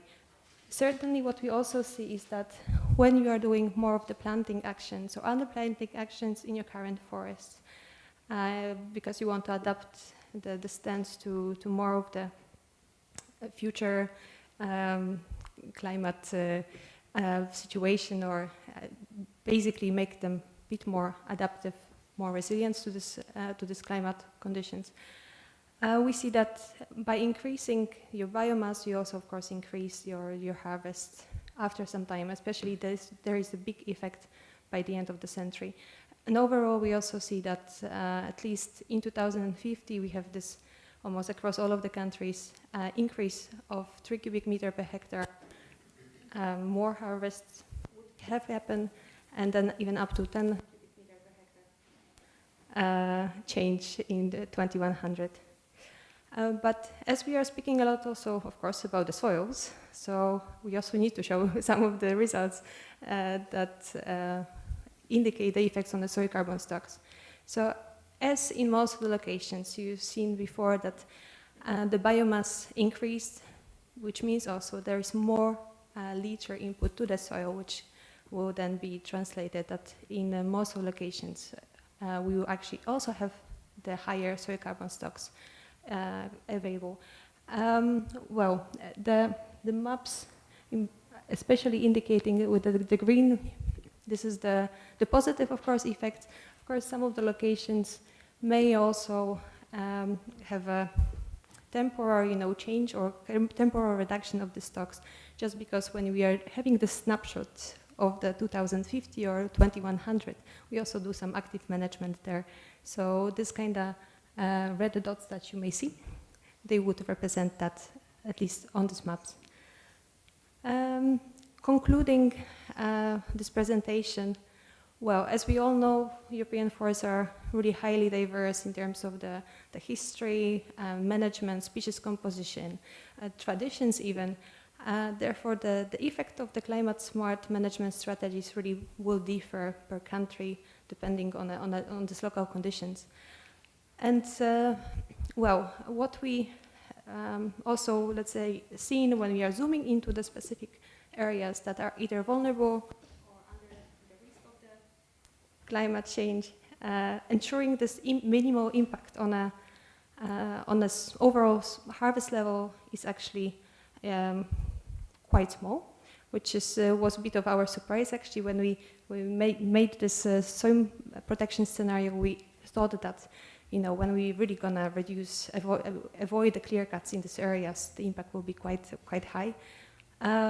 But it also means that some of the areas, they are already adapted with the forest management to actually use, or maybe not use the thinnings rather than the clear cuts, or the probability of this kind of events it's really different per country. So for instance, we noticed that especially in the Mediterranean regions or in Central Europe, like in Poland, when the probability of clear cutting is already low, you also don't have such a big effect on what you are getting from the forest. And then, of course, that means that if we don't have such a big effect on the forest with regard to the harvesting, that really allows us to maintain the benefits, the economic benefits of the forest production. But it also means that in the same time we are able to protect the critical ecosystems that we should really put our focus on. And then zooming out, actually, from this very specific, you know, locations to more of the European view, and this large-scale changes in the harvest practices and planting really result in a substantial increase of the biomass, on the litter inputs, on the soil carbon stocks, but also they result in a more diverse forest management. But then the question is also, can we do this? Can we apply, you know, this really big changes everywhere? Well, short answer, no. Just because the forests are very much different. We are talking about different owners. We are talking about different, yeah, again, traditions, etc., and so on and so on.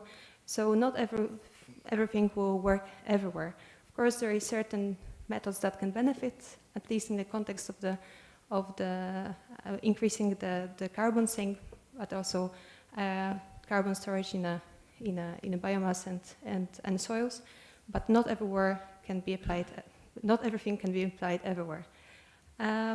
So, coming with some recommendations, our results also aim to actually warn against this very ambitious management objectives, because we really need to take into account and consider this regionality, regional context, the forest characteristic, so on and so on, and that there will be perhaps some trade-offs needs to be actually made in order to find some solutions that will work, but we also need to make into account that they will differ from place to place.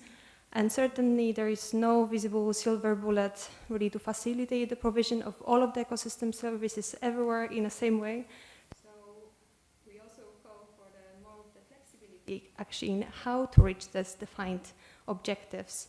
And as forest owners or forest managers, well, the choice will be quite difficult, I must say, at least for them to implement the actions, because, of course, we also need to kind of consider that they have to make a decision of what they want to achieve, but also at what kind of cost they would need to do this kind of management change.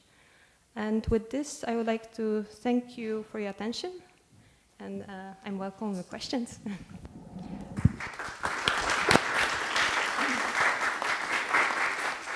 Thank you, Sarah.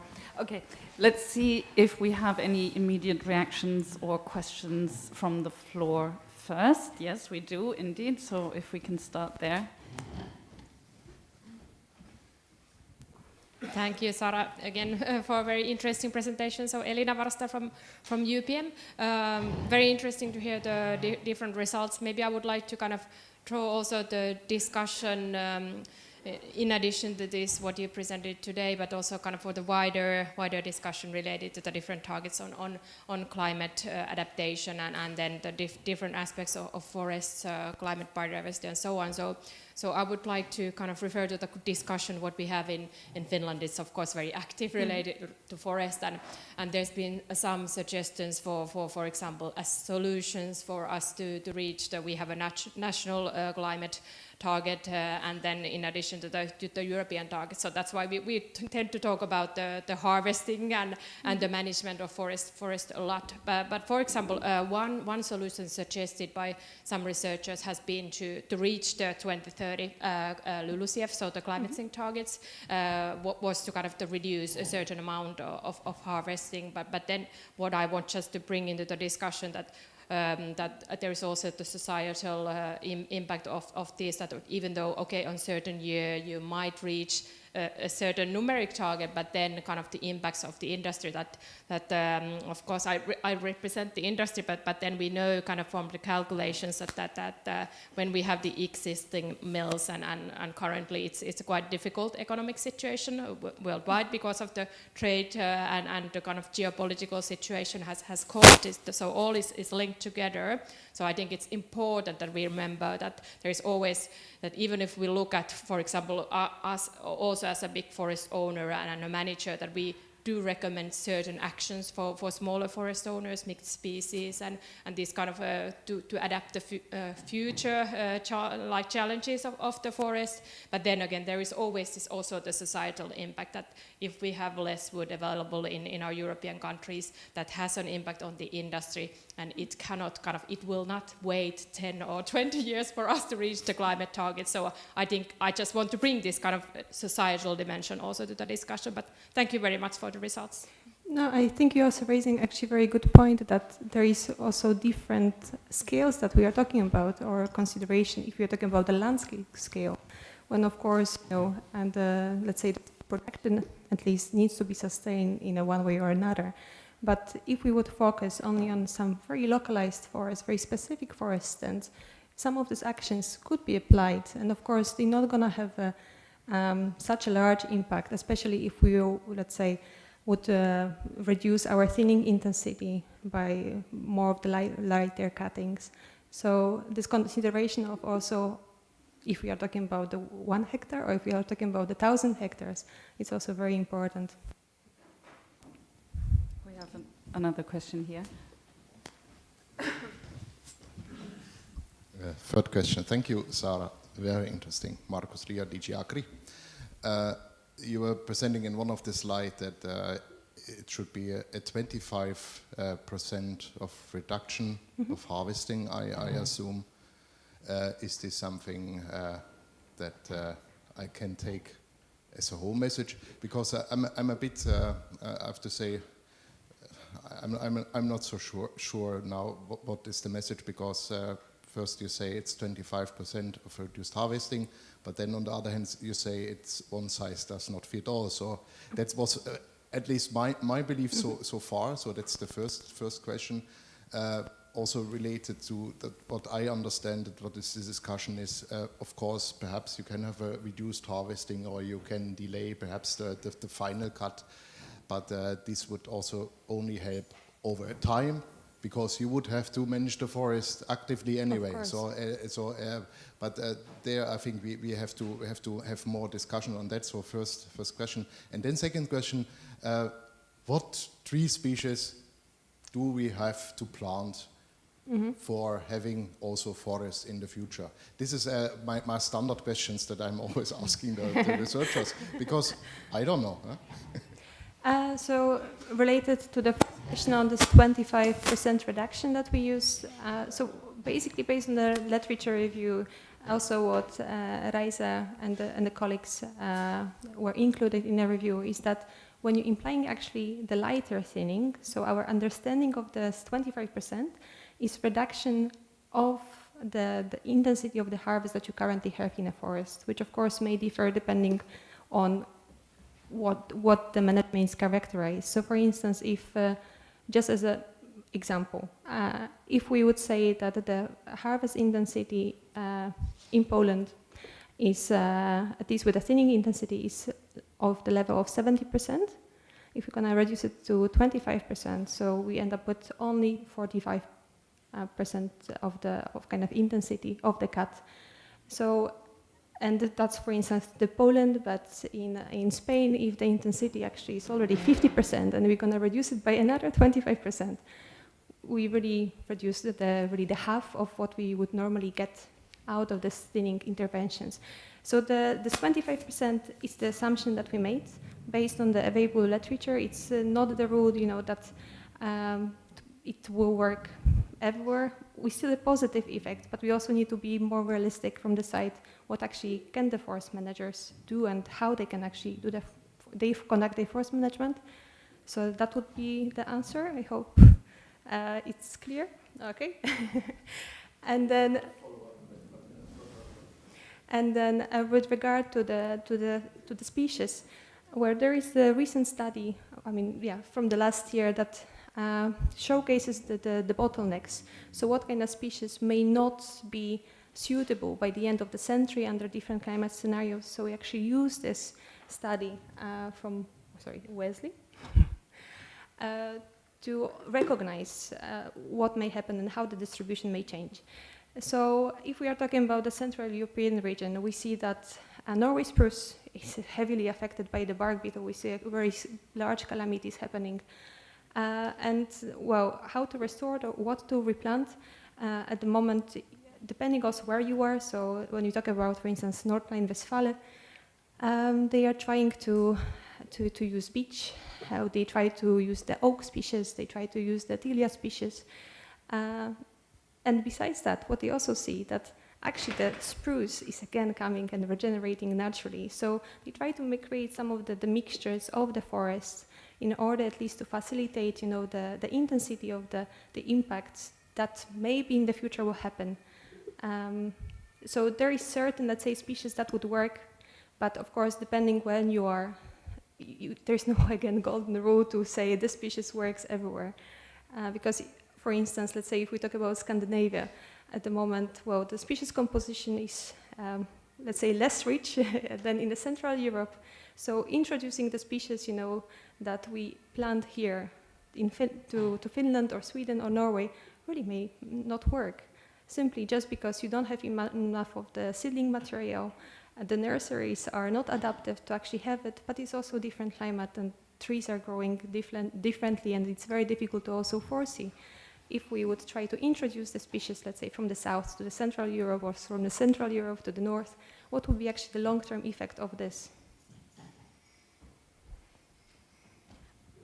Okay, we will explore that topic area in the next project, and in the meantime, we take another question. Okay, hi, Krista Kimmo from Metsä Group. We are a cooperatively owned Finnish forest industry company. I would really like to know more about the fact that you seem to say, if I remember correctly, that continuous cover silviculture increases the biomass.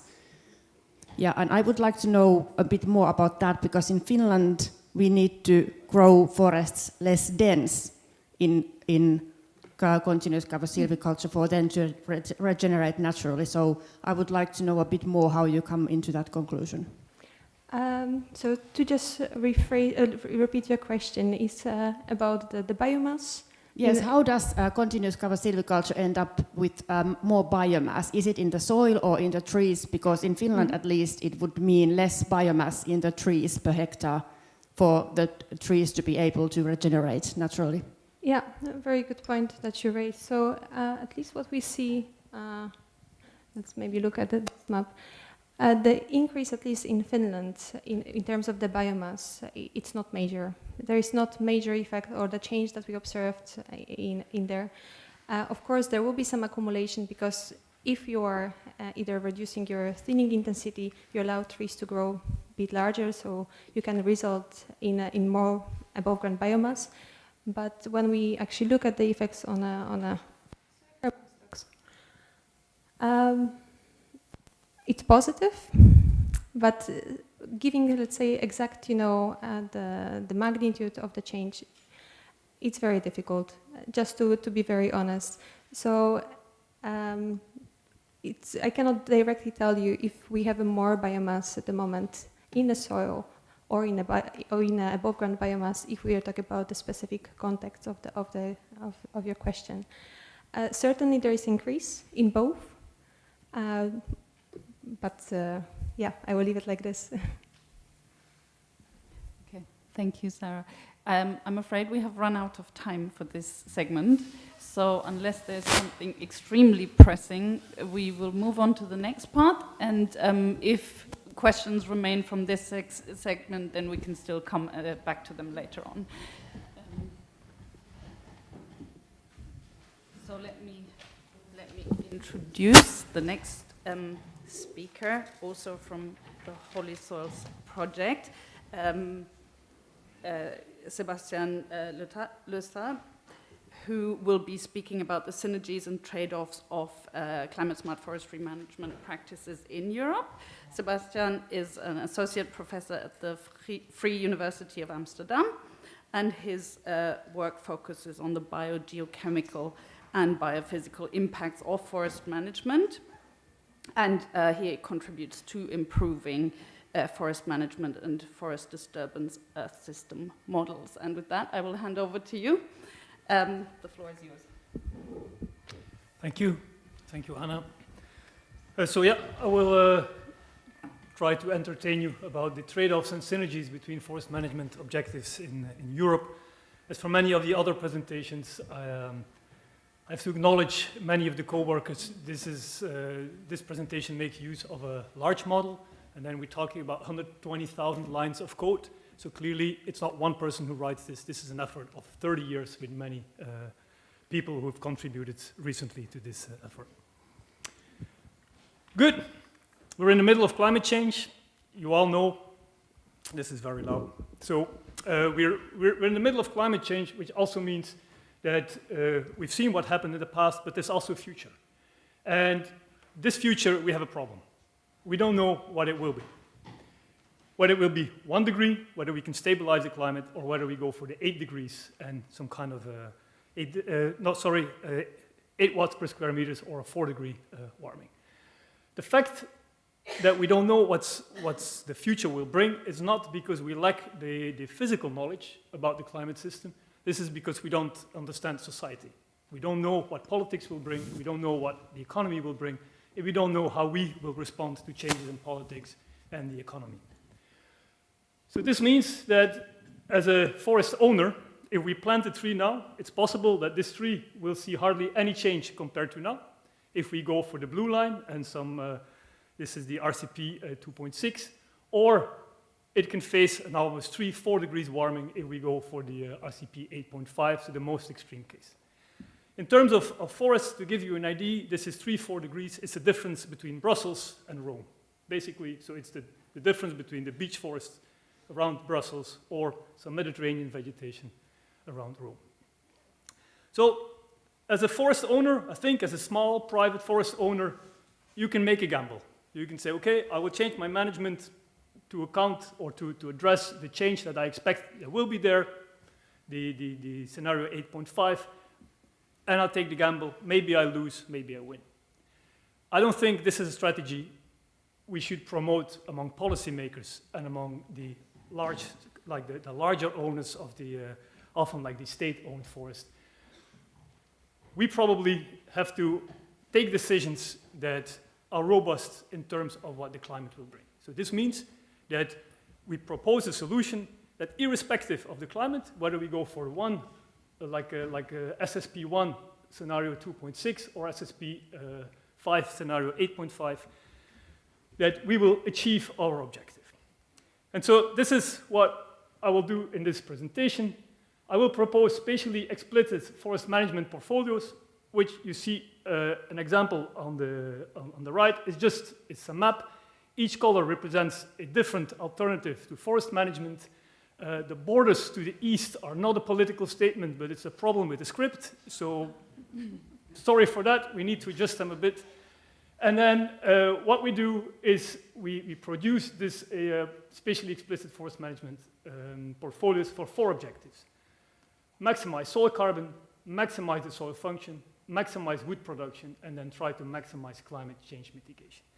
And the key to this is all what we propose are robust solutions. So it means that we will maximize, not maximize, we will increase soil carbon irrespective of whether we go for a 1 degree warming or we go for 4 degree warming. Okay, the methods. I can see especially the left-hand side of the room thinking, not another model, but I'm afraid this is the case. We use yet another model. Why? Because most of the forestry models, what they do is they're excellent at simulating the demography and part or all of the carbon cycle. But we were not happy with that, because lots of what we do also depends on the nitrogen cycle, on the water cycle, and on the energy. So in the end, we want a tool that can deal with all these cycles, and not only deal with it, but also account for it. So for example, if we calculate photosynthesis, which is depicted here, we want to account for the energy, the water, the forest structure, the carbon, and the nitrogen. And for this reason, we used the Orchidea model, which is a land surface model. It's part of a climate model that's used within the IPCC context. And that represents all these cycles. Of course, there's a price to pay for this. You add more processes, you drop or you leave out some of the details. So there's a trade-off. I'm not saying this is a magic tool. I'm just saying this has some potential that other tools don't have. So then a model is good, but you also need a model experiment. So we set up a model experiment. This is where I can save a lot of time. So I go fast forward, and we managed to initialize the model here. And then once we have it initialized, what we do is we run a 24-year long historical run that we can use to evaluate the model. So we run the model from 1991 to 2015. This is a period for which we have data, and so we can compare whether the model can reproduce the data. And we can do this for different products. So we concluded we're happy with the model. We think we can use it for future simulations. And this is what we did then. We run the model for a future experiment. We tested 3 management systems. And here for us, a management system, one is abandoning the current management. So it's a conservation strategy. The other management system, it is a rotational management, tree and fell. This is what we're doing for the moment in most of Europe. And the third one is, of course, continuous cover forestry, which seems to be the new kid in town. So for those 3, we adapted them in 5 different ways. We added fertilization, nitrogen fertilization. We managed the residues. We changed the thinning intensity, rotation length, and then plant functional type. I use a bit of jargon here because I want to be precise. This is not species. With this type of model, we cannot go down to the species level. This is the closest we can get. So it's a difference between conifers, deciduous trees, or some Mediterranean broadleaves, which also have like an evergreen trait. So if we work this out, we have 20 different management alternatives. We combine this with the 3 RCPs, which are linked to one of these social scenarios. We end up with 60 simulations in this experiment, 85 years each for all these pixels of Europe. And then we use this information to optimize the management. Good. First objective, soil carbon. I use this a bit as a warm-up to get used to the figures and to get a bit used to the reasoning. This is relatively easy. We maximize one process. We maximize the total soil carbon and litter in the soil. And, and we look at this at the 85-year time frame. And so what we see here, it is that for almost 60% of the European forest, what we propose is that if we want to maximize the soil carbon, we go to continuous cover forestry and we fertilize. This is not a complete surprise, at least not from a scientific point of view, because we have tons of evidence that adding nitrogen to the soil, it is a very effective way of storing more carbon in the soil. So there's many literature studies, including some work within HoliSoils in Finland. So scientifically, this makes sense. It's not our model that is hallucinating. But we also know that adding nitrogen, it comes at a possible environmental cost. So of course, when we add nitrogen, we would like to be here in this area of retention where the nitrogen still has positive impacts on the growth. But if we chronically add nitrogen, we may end up with leaching, and even what has been observed under nitrogen deposition, we can end up with growth decline. So there could be good reasons to say, well, we don't want to go this far. We don't want to start fertilizing 60% of the European forest. And so we excluded this option, and then we propose our second best solution, in which we can still reach 75% of the maximum soil carbon that we can store. And then what we propose, it is that we would have a change towards spruce. And I think here spruce, I just said we can't do species. I come up with a species. What this means here for spruce, it is a fast-growing conifer. So it could also be Douglas or a Sitka spruce, which is also spruce. But so think more of a group of fast-growing conifers rather than this specific Picea abies. Okay. But we realize maximizing soil carbon is very limited. Jorge stressed this. I knew Jorge would be here today. So we said, okay, we can't just simply stick to this.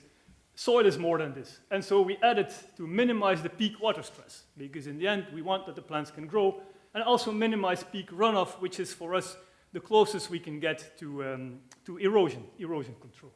We would have liked to add the soil fauna proposed by Bertrand, but we run out of time to do this. So this is, I think, a really good idea for a future project. But if we add more criteria, this becomes an optimization. It's no longer a maximization. And we more or less have the same results as before. So I will not show the maps again. Third objective, wood production. I think it's a classic in forestry. We can't talk about forestry without mentioning wood production in a European context. But we added additional constraint. We want to maintain the current soil and litter carbon. So we want to increase the wood production, but we don't want to reduce the soil carbon and the litter carbon, because if we reduce that, it ends up in the atmosphere, and that's the last place where we want it to be. And we also maintain the current biomass. So we add two constraints on this. And there we go again. Best solution, add nitrogen. Now, a small deviation. This time, we don't propose to use continuous cover forestry, but we propose to use a thin and fell or rotational management for all these red pixels. Not a big surprise. We have really convincing and beautiful research from northern Sweden, where they show if you add nitrogen in this extreme context where the growth is extremely slow, you can triple your annual production. So again, I think this is an acceptable or credible result for the model. But we could have the same objections. We don't want to go that way. And I think here it's getting more interesting, because we can propose something that's much less intrusive instead of going for nitrogen fertilization. What we propose, it is to increase the cutting diameter. So very similar to what Sarah proposed. We propose to cut later, and this over 40% of the forest. If we do that, we can reach 95% of the maximum wood production. So we lose a little bit, but what's really interesting, and it tells about the nature of this optimization, we did not optimize pixel by pixel. This is a bit nationalistic. If we do pixel by pixel, we supported the European ID, and we do a maximization or an optimization over Europe. So this means that one country in Europe, the forest of one country can compensate for shortcomings or weaknesses of other countries or other forests. And so this is what you see happening. Here, we propose to cut later, but you see these light green pixels. That's where we propose to cut earlier. So we take locations where we have a good production, and at those locations, we make sure we can increase the production.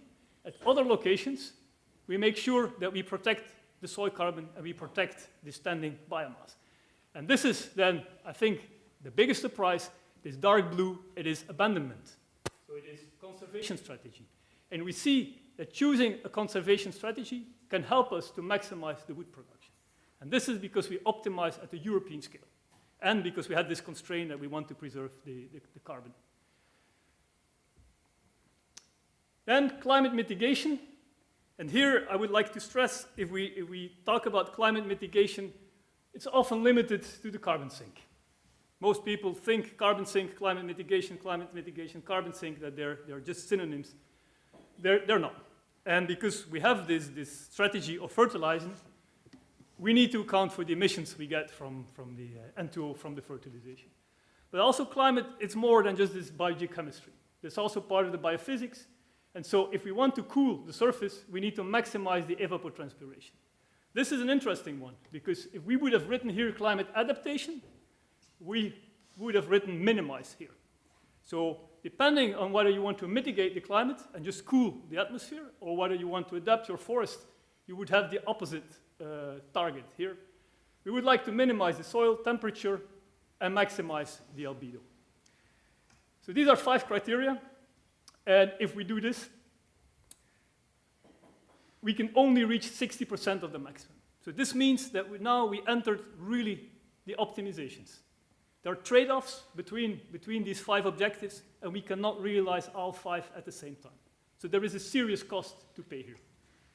So we're missing on one of these criteria, and in this solution, the solution we propose here, what we're missing most, it is the N2O emissions. So we're really far from the minimum N2O emissions. So with these solutions, we emit more than the minimum that we could emit through changing our forest management. Interesting, and again, not in conflict with what Sarah said, we propose a species change, and for the boreal zone, but also the Alps. So I think we can translate this into regions where we have a long snow season. We propose to use more broadleaf species for the albedo effect. Good. 4 objectives, we choose them, we added the criteria, we made up this list. So these results are sensitive to our choices and the weights we give to these different criteria. So it's maybe a good story, but it's probably not the most useful advice, because it really depends on what we put in here. So what we did is, can we find a compromise? How much do we lose when we apply one of these methods? How much do we lose for the other objectives? And then we can see that if we choose to go without the nitrogen fertilization, the best solution is for the wood production. And if we go for the wood production, remember, it means that we preserve the current stocks of the carbon. We can realize about 80% of the climate mitigation, 65% of the soil function, and 75% of the carbon. So that's the solution for our best solution without fertilization. We can make the same reasoning or the same analysis with fertilization. Then we have an X-equal, again, between wood production and soil carbon.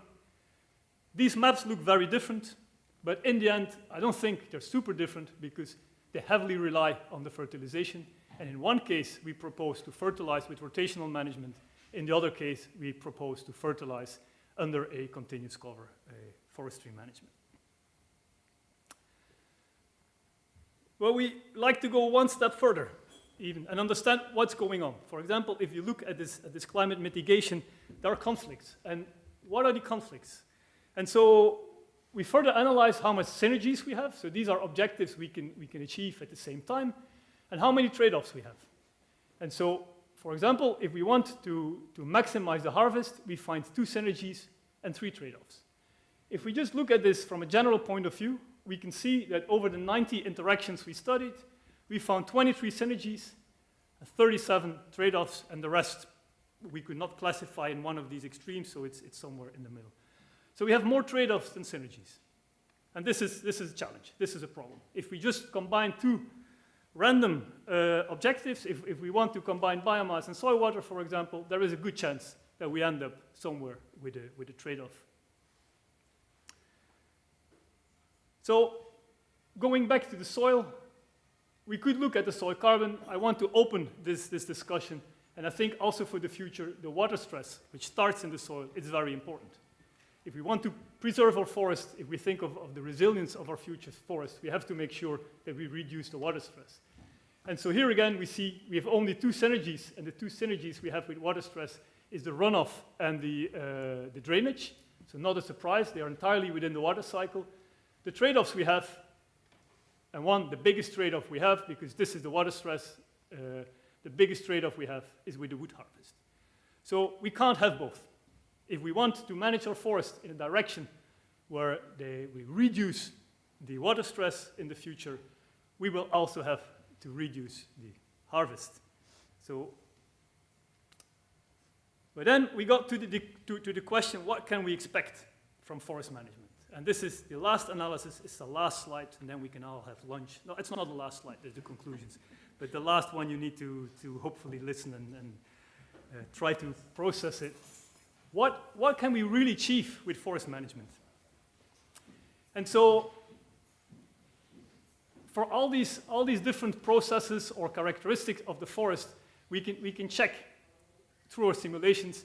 And for example, with forest management, we see that we can really strongly affect the soil carbon in the north of Europe. We can affect the LEI, carbon sequestration, soil carbon in southern Europe. So some of these forest properties we can manage, and so we can have expectations. If we go to the other extreme, for example, the vegetation stress, it's only to a small extent driven by the forest management. This is mostly driven by the climate. So how much water stress we have, it is something that will strongly or more strongly depend on the future climate that is developing than on the management we choose.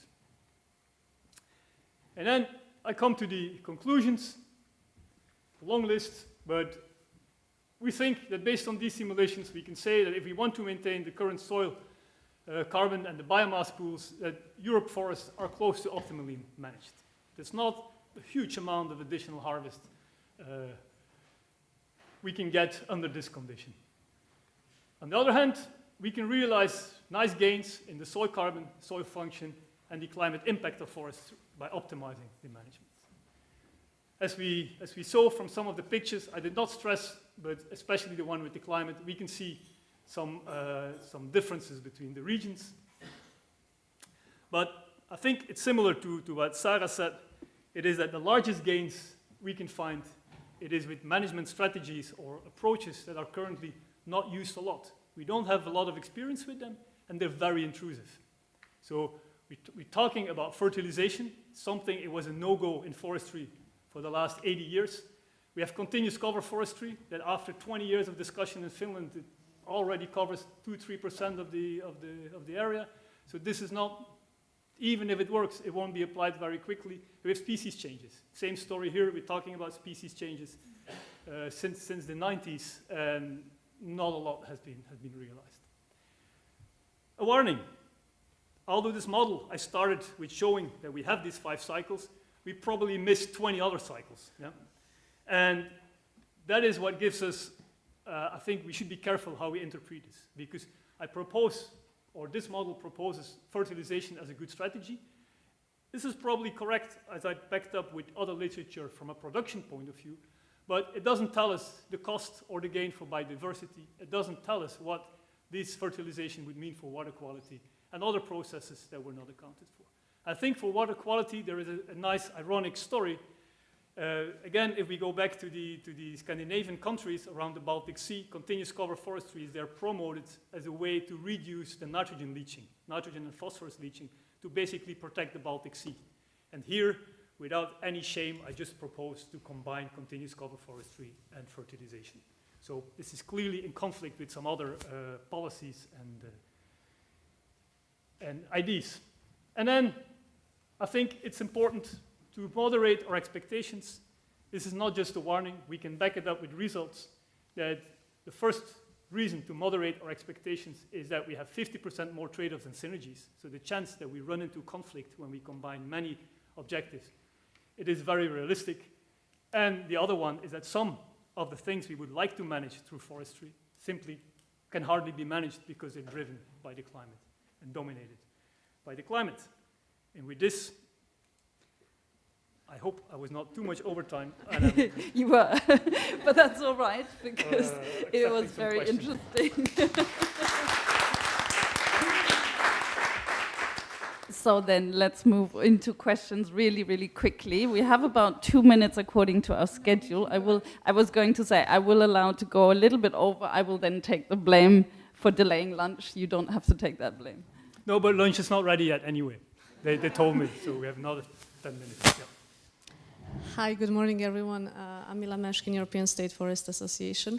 Thank you very much. Great presentation, a lot of information, so there's also a lot in my head. I will try to be concise. I first want to comment on one thing you said at the beginning that about private and state.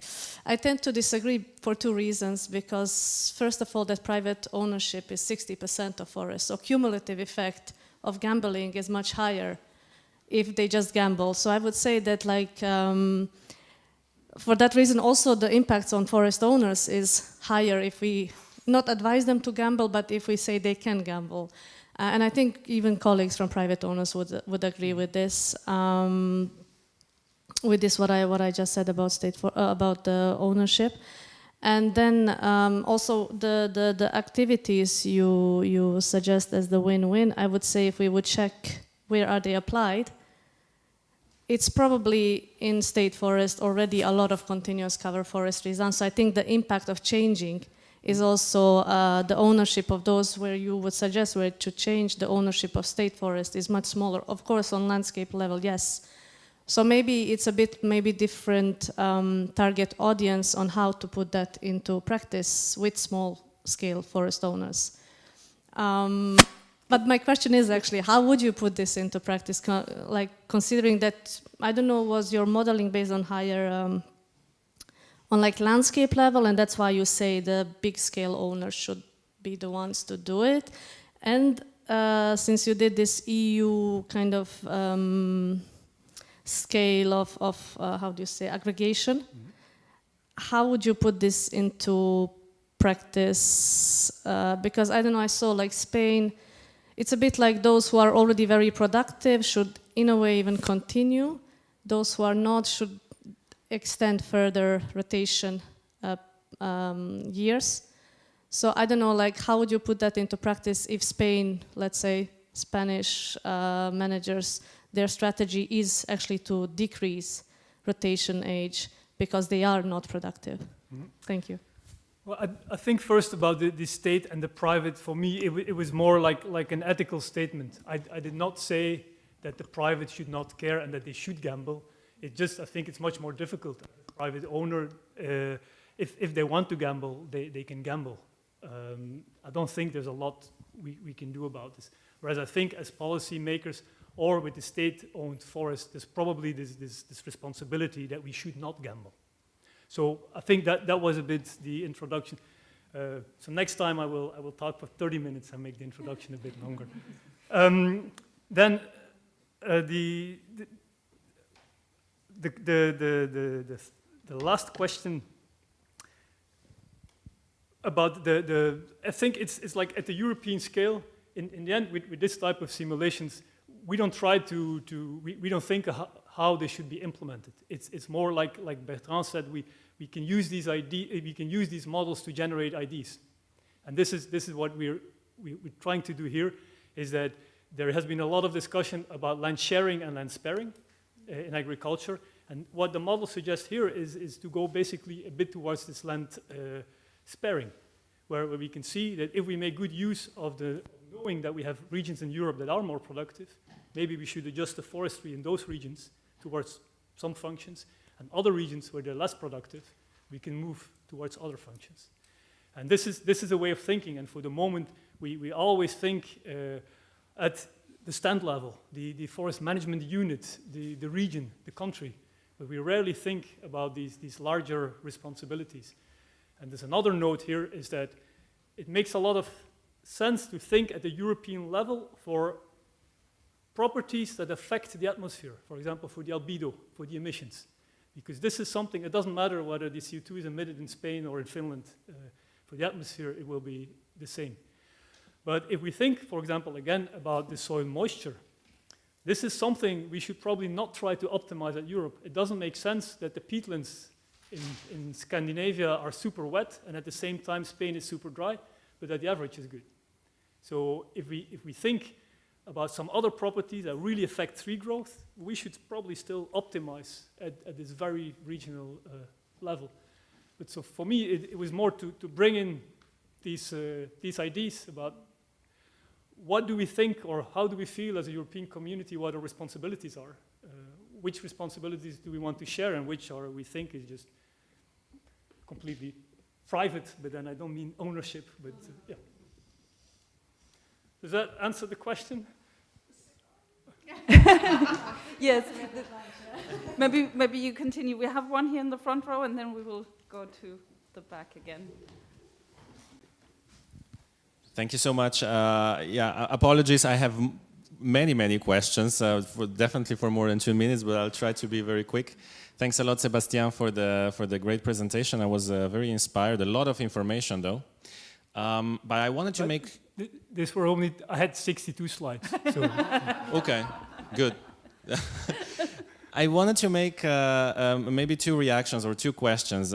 So when it comes to the land sector and forests in general, we talk a lot, like in the new reality of climate change, we talk a lot about resilience, right? How to increase resilience. And of course, there are many definitions on how one can define resilience, but in general, I would say we think of it as reducing the risk of a crop or a forest to fail, right? So in the future, you try to reduce the risk of a wildfire or of a crop to fail.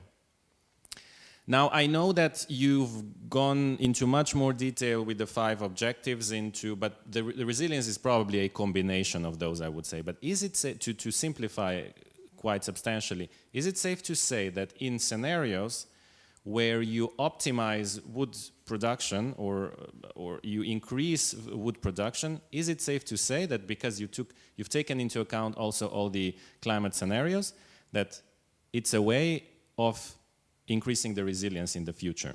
That's one question. Can I answer it? Otherwise, I'll probably forget. Okay.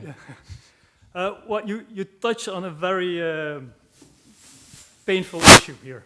Is that we've been the last 8 months or 9 months, we've been trying really hard to include the disturbances in this simulation.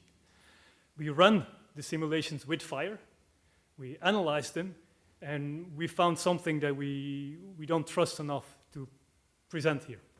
Otherwise, we would have included the resilience, because clearly that's one of the key questions. So we hope to have it ready in a couple of weeks, but that's what I've been saying for a couple of months now. So I really don't know. But what we see from those simulations, the part we trust, it is that we can have an impact on the fire. For example, the forest management can reduce the amount of fires substantially. We don't trust the part of the results that tell us about the different climate scenarios, so I can't say what is the impact of the different climate scenarios on the disturbances. Thanks so much, and maybe I leave the rest for the lunch break and allow for some other questions. Thanks.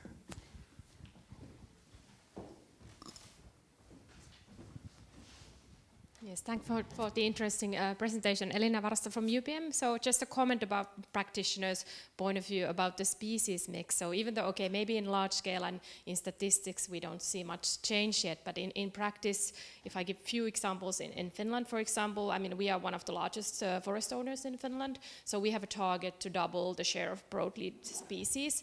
But I mean, it takes time. So even though we have trained the practitioners there, so in the first, clearance of a seedling stand, so that you need to leave there, but I mean, it will take long time before we will see this in the statistics. And we encourage also smaller forest owners to take the same action, but of course, it takes time, and it's up to them if they want to do it.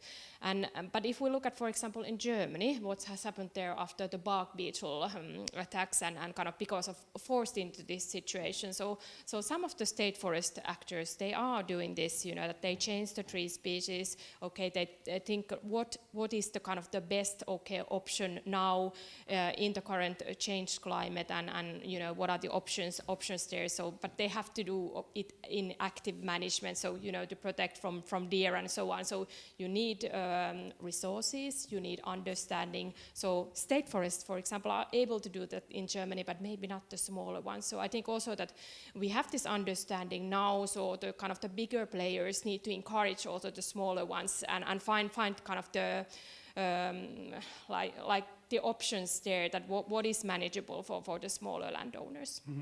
Thank you.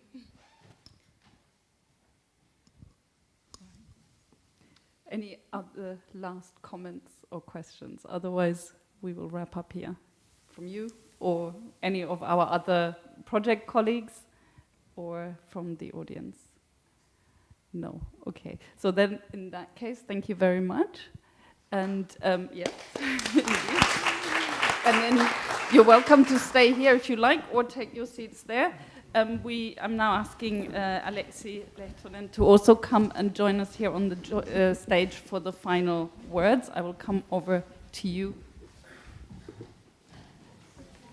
For a quick introduction, I don't know if you do have slides or not. I don't have, I have just words. Okay. Do you want to take over immediately, or should I do a short introduction as well? I can introduce yourself. Yeah. Okay. Aleksi Lehtonen, Natural Resources Institute Finland, and coordinating HoliSoils with Raisa. And really nice to be here. I think it has been a very interesting day to hear the results from the project, and it's more to come from the as publications. I try to be quick as I'm between you and lunch here now. I try to wrap up a bit of the day. We started with the nice talk from Juri from DG Klima. Thanks for that. And from that I picked up this real-time monitoring, as disturbance has been mentioned. So this is something that we really need because of the lack of time that we have with the current monitoring systems. So hopefully we get there. I think that would be a benefit for all. After that we had a talk by Raisa, and maybe kind of a point raised that I have heard earlier as well is that the management has an impact to the soils. We know that the interannual variability in climate has that also, but much easier and faster is to have an impact on the management, and that is something that should be better understood. Although in HoliSoils we did a lot of work on that, but there more to be done. And then we had a talk by Jorge. Thanks, that was great. And from that, there's a nice product, the soil vulnerability map. So I recommend to look into that. Might be also useful for the carbon farming regulation point of view. And then another point from Jorge that was really nice and important, that the soils are not only carbon, that there's other functions, biodiversity and the other soil services. And then we had a talk by Bertrand that was also nice. The soil modeling has been the topic of my research also earlier, so that's really interesting. And as we saw, there is place to improve still. So the models are models, and those need to be improved, but we need to have models. We need to have models and measurements both together. And in HoliSoils we were able to improve some part of the modeling related to the soil microbes, and that's something very interesting. And now we have a great data set that we can further explore, so that's really good. Then after break, we moved to the scenario world, which was interesting, and this kind of impact assessment and future scenarios are really needed, and we need to understand also the uncertainty that those have. And those were nicely presented firstly by Sarah, and showing that there is opportunities to get these climate benefits with different kind of management practices, but one size does not fit all. That was mentioned many times. And we discussed also on the continuous cover forestry versus even age forestry. And I think that this is kind of we need to study that bit more, because it's not so trivial as we think. There's many things that are happening, pros and cons, both of the approaches. And then we were ending up with the talk by Sebastian, and you nicely underlined in the very beginning the predictions for climate change that are quite variable, and how to make decisions under that kind of uncertainty. That's really a key question, and thanks for nice talk. I think we need to dive into the slides later on to revisit some of the maps and because that was really interesting, and there was a lot of information, and maybe out of that talk, one could say that these issues are so multidimensional, so they need time to be digested. But with this, I think probably the last point I would want to raise up, that based on the experience with the HoliSoils, for the future funding, we really hope the topics that relate to the management impacts to the soils, there are still places to improve, and that will also support the carbon farming regulation, because we need, if we want to really go to spatially high spatial resolution with that, so that needs to be better understood. And then many times today it was mentioned this soil function, biodiversity, and soil modeling, and we need soil modeling for policies, impact assessments, and future predictions. So maybe with this talk I would like to close the session, and thank you for coming here today, and let's have a lunch.